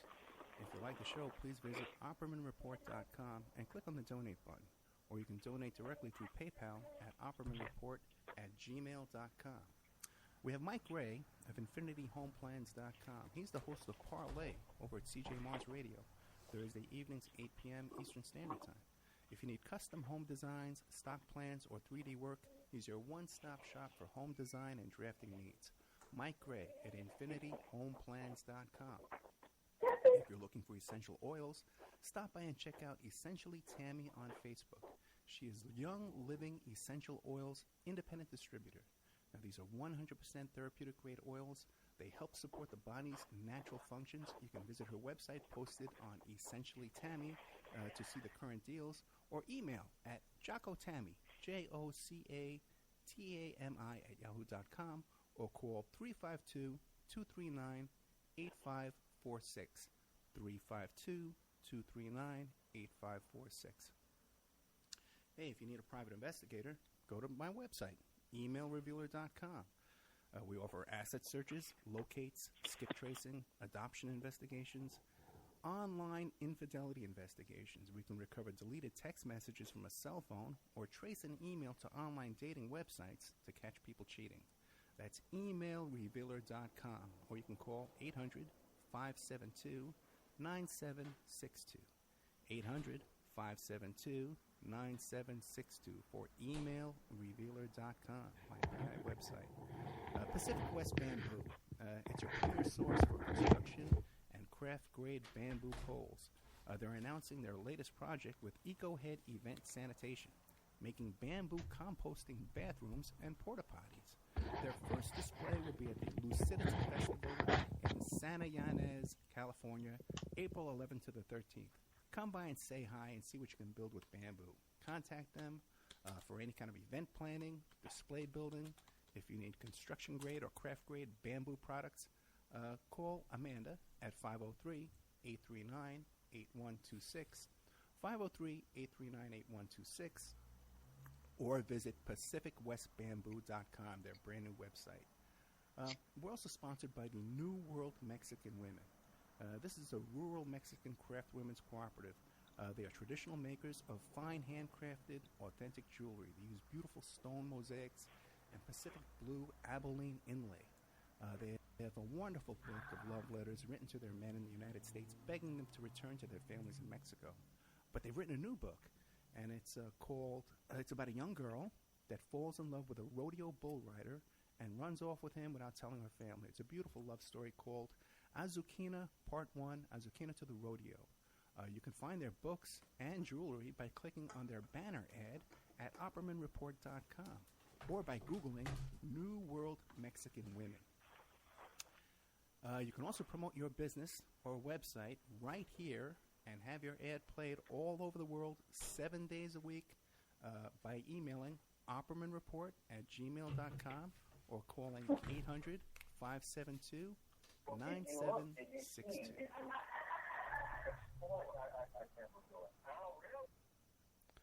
Okay, welcome back to the Opperman Report. I'm your host, private investigator Ed Opperman. And the show's brought to you by Audible.com. Go to audibletrial.com/Opperman Report and get yourself a free audiobook. Now, we were talking about the death of Marilyn Monroe. Now, here's something that's very interesting to me. Geraldo Rivera.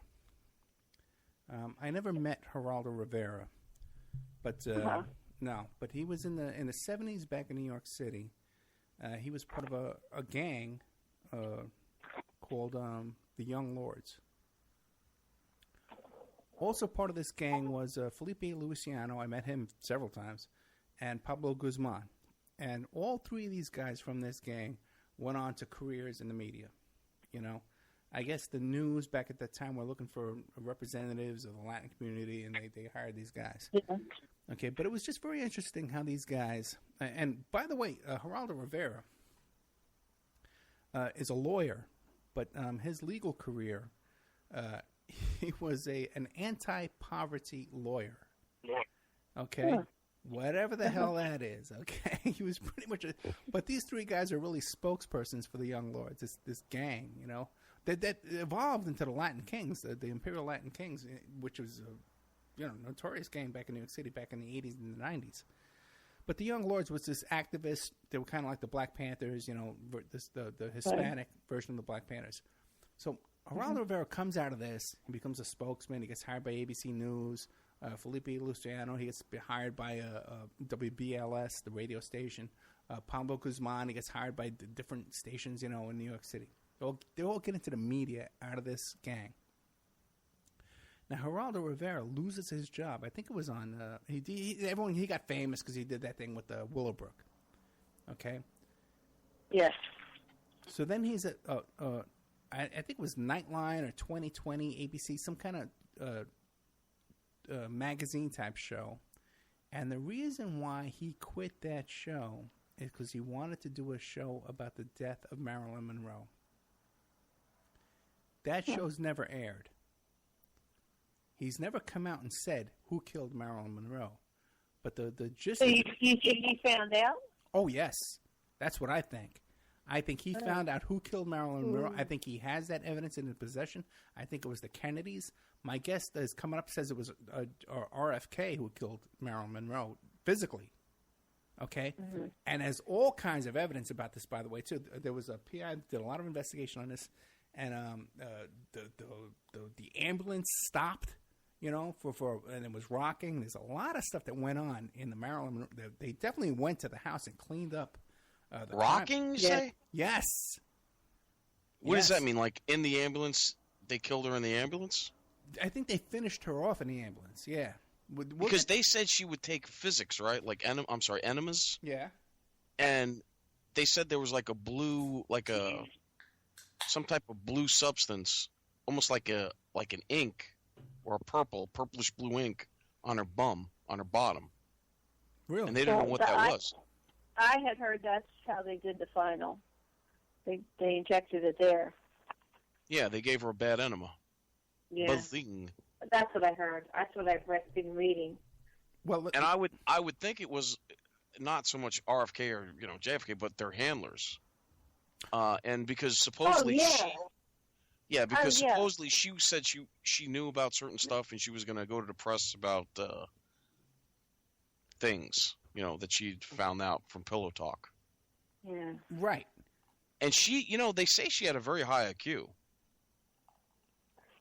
Well, yeah, I think she was smart. Really? I wait don't know why anybody would threaten somebody with it. You'd think they just do it. Just do it. And remember who did the autopsy. Who did the autopsy? Sarah White, their go-to guy. But now, wait, one more thing, too, is I believe that Marilyn Monroe came out of an orphanage. Is that true? Yes. Yes. Okay. Well, she had a mom who was unstable, and she put her in a home, and then her aunt, I believe, got her out. Okay, do you know that orphanage is connected to the Black Dahlia case as well? The orphanage? Yes. No, what? I think it was either right next door Whoa. to where Black Dahlia grew up, okay, or they both came out of the same orphanage, but there's a connection there for sure. And there's all kinds of...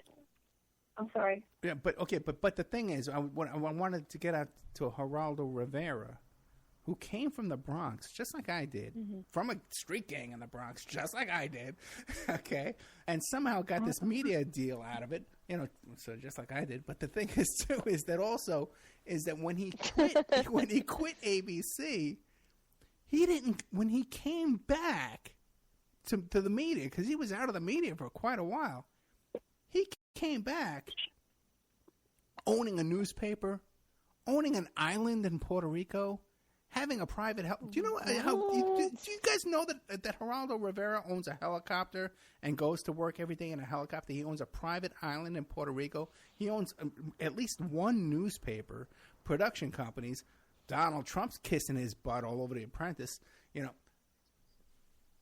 And you think? And now he's on Fox News. You think, Ed, it's because he knows about Maryland? Yes, I believe with all my heart that he got some inside juice, inside information, and he's played it close to the vest up until today. Because he doesn't talk. That's the reason why he got fired, because of that show on Marilyn Monroe, and that's how he got rich. Because he came back rich. I went to a couple of tapings too of his show when he did that talk show, and that was kind of odd too. It was kind of a little weird because what they would start before the show started, there would be a bunch of empty seats, and then they would bring in a bunch of models, like 10 models, who would come in and be placed in the audience, and he would go over and he knew all these girls, he knew them all. Strange. Yeah, very strange. Well, remember, didn't he marry Kurt Vonnegut's daughter? Oh, I don't know Who's about that famous writer? What? Didn't he marry Kurt Vonnegut's daughter? He's married like 7 times. He's been married 7 times. Yeah, but one of them was Kurt. I think the second or third one was Kurt Vonnegut's daughter, right? And then when he admitted he cheated on her, Kurt Vonnegut said he wanted to kill, basically beat him up. That's interesting because Vonnegut has a connection too to Mia Farrow. I'm sorry, what? Vonnegut has a connection to Mia Farrow as well. To who? With Marilyn? Mia Farrow. Oh, Mia Farrow. I don't know. Farrow. I think they have a kid together. Oh, they do? I didn't know that. What? I don't know. I'd have to look I it up. didn't know it. I didn't know Well, that. here's a little side thing. Ronan Farrow, you know who he is? Yeah, the Her son. son? Yeah. That's Frank Sinatra's. I think. If that's not Frank Sinatra's son, Yeah. I don't know who That it is He's Frank certainly not Sinatra's son. Woody They had an Allen. affair. Yeah, afterwards. Yeah. Yeah. He looks just like him. It's amazing, and they say he's brilliant. Well, he's got his own show. Not anymore. They took it away from him because it was awful. Oh, did they? Yeah. Huh. I'm looking up Kurt Vonnegut to see. It's interesting that Oh no, Geraldo. because that Sinatra would stand by, and all Sinatra's people would stand by while his kids were getting molested by Woody Allen. Sinatra didn't have a kid with the. I thought you said Ronan was his son. Yeah, well, they think that. Yeah. With Mia. Yeah, with Mia. Yeah. Because she never said who the father Well, was. do you and think he just cut he ties? has her last name. Well, Did no, Sinatra they ever claim him. No, Did they he never ever claimed them. But stand up but supposedly, like Nancy Sinatra treats him like, she's his, their brother and sister, and he's always been a part of the Sinatra family. What's left of it, Well, Sinatra, if you read the book about him, the autobiography by that woman, I forget her name right now, but Kitty Kelly. Katie Kelly, yeah. Kitty Kelly hated her guts. Yeah, Sinatra, there's so much dirt in his background. How he got away with all this stuff is beyond me. The mob, right? Yeah. Yeah, he's My mother connected. worshipped him. We had a portrait of him in our house. What do you think? Like all that Rat Pack, all that Rat Pack stuff is they were, the mob told them, hey, you do these shows, Yeah, there was a lot of that. There's all kinds of pictures with him with all kinds of big wise guys and stuff like that for Yeah. sure. Yeah. Pay off your debt to us, So Because remember, it's Sinatra is in The Godfather. He's Yeah. the one that went to the mob boss to get in From Here to Eternity. He's Right. Johnny. Yeah. Basically, Johnny. That's Frank Sinatra. Yeah. It was Godfather, please, this part. It'd be perfect for me. I wouldn't even have to act. that was Al Martino. He lived down. I found out right after he died. He lived down the street from it until he died. Who? My mother loves him too. I'm looking up Geraldo. Oh, jeez. He had 1, 2, 3, 4, 5 wives. Yeah. Oh, you mean Geraldo Rivera? Yeah. Yeah. And Edith Vonnegut was Yes. one of them. Yeah, Kurt Vonnegut's daughter. Correct. Now, was Vonnegut connected to Mia Farrow? No, I never heard that. I never heard that. Who was the guy? Andre Previn, maybe. Someone. All those foreign names are the same to me. Andre Previn was Mia Farrow's. Okay, that's what I'm thinking of then. Okay. Yeah. Andre Previn, the director? He was a musical director. Andre Previn. Oh. I think. Yeah, he was a musical director. I thought you meant Otto Preminger. Forget it. Never mind. Oh, Otto Preminger. Yeah, all sorts I think he was a little old. I know you have to get off it soon. I did want to ask you a couple of things. Shoot. You said, both of you guys last week said something about, you don't know how you felt about Jesse Ventura. Yeah. And I don't either. And I don't know what it is that I want to believe him. I want to like him. Something's not right. Well, he was in the military, and he was with the SEALs? wrestling. Yeah. He was never a SEAL. He was a frogman. Okay. He was a frogman, right. Okay. But then they elevated their titles too. But you see Jesse Ventura in he's wearing a mask, a black mask, going to one of those Hollywood parties. You know what I mean? No. So he kind of plays himself like he's an outsider, but he's a total insider. And he was governor. He was governor of Minnesota. Yeah.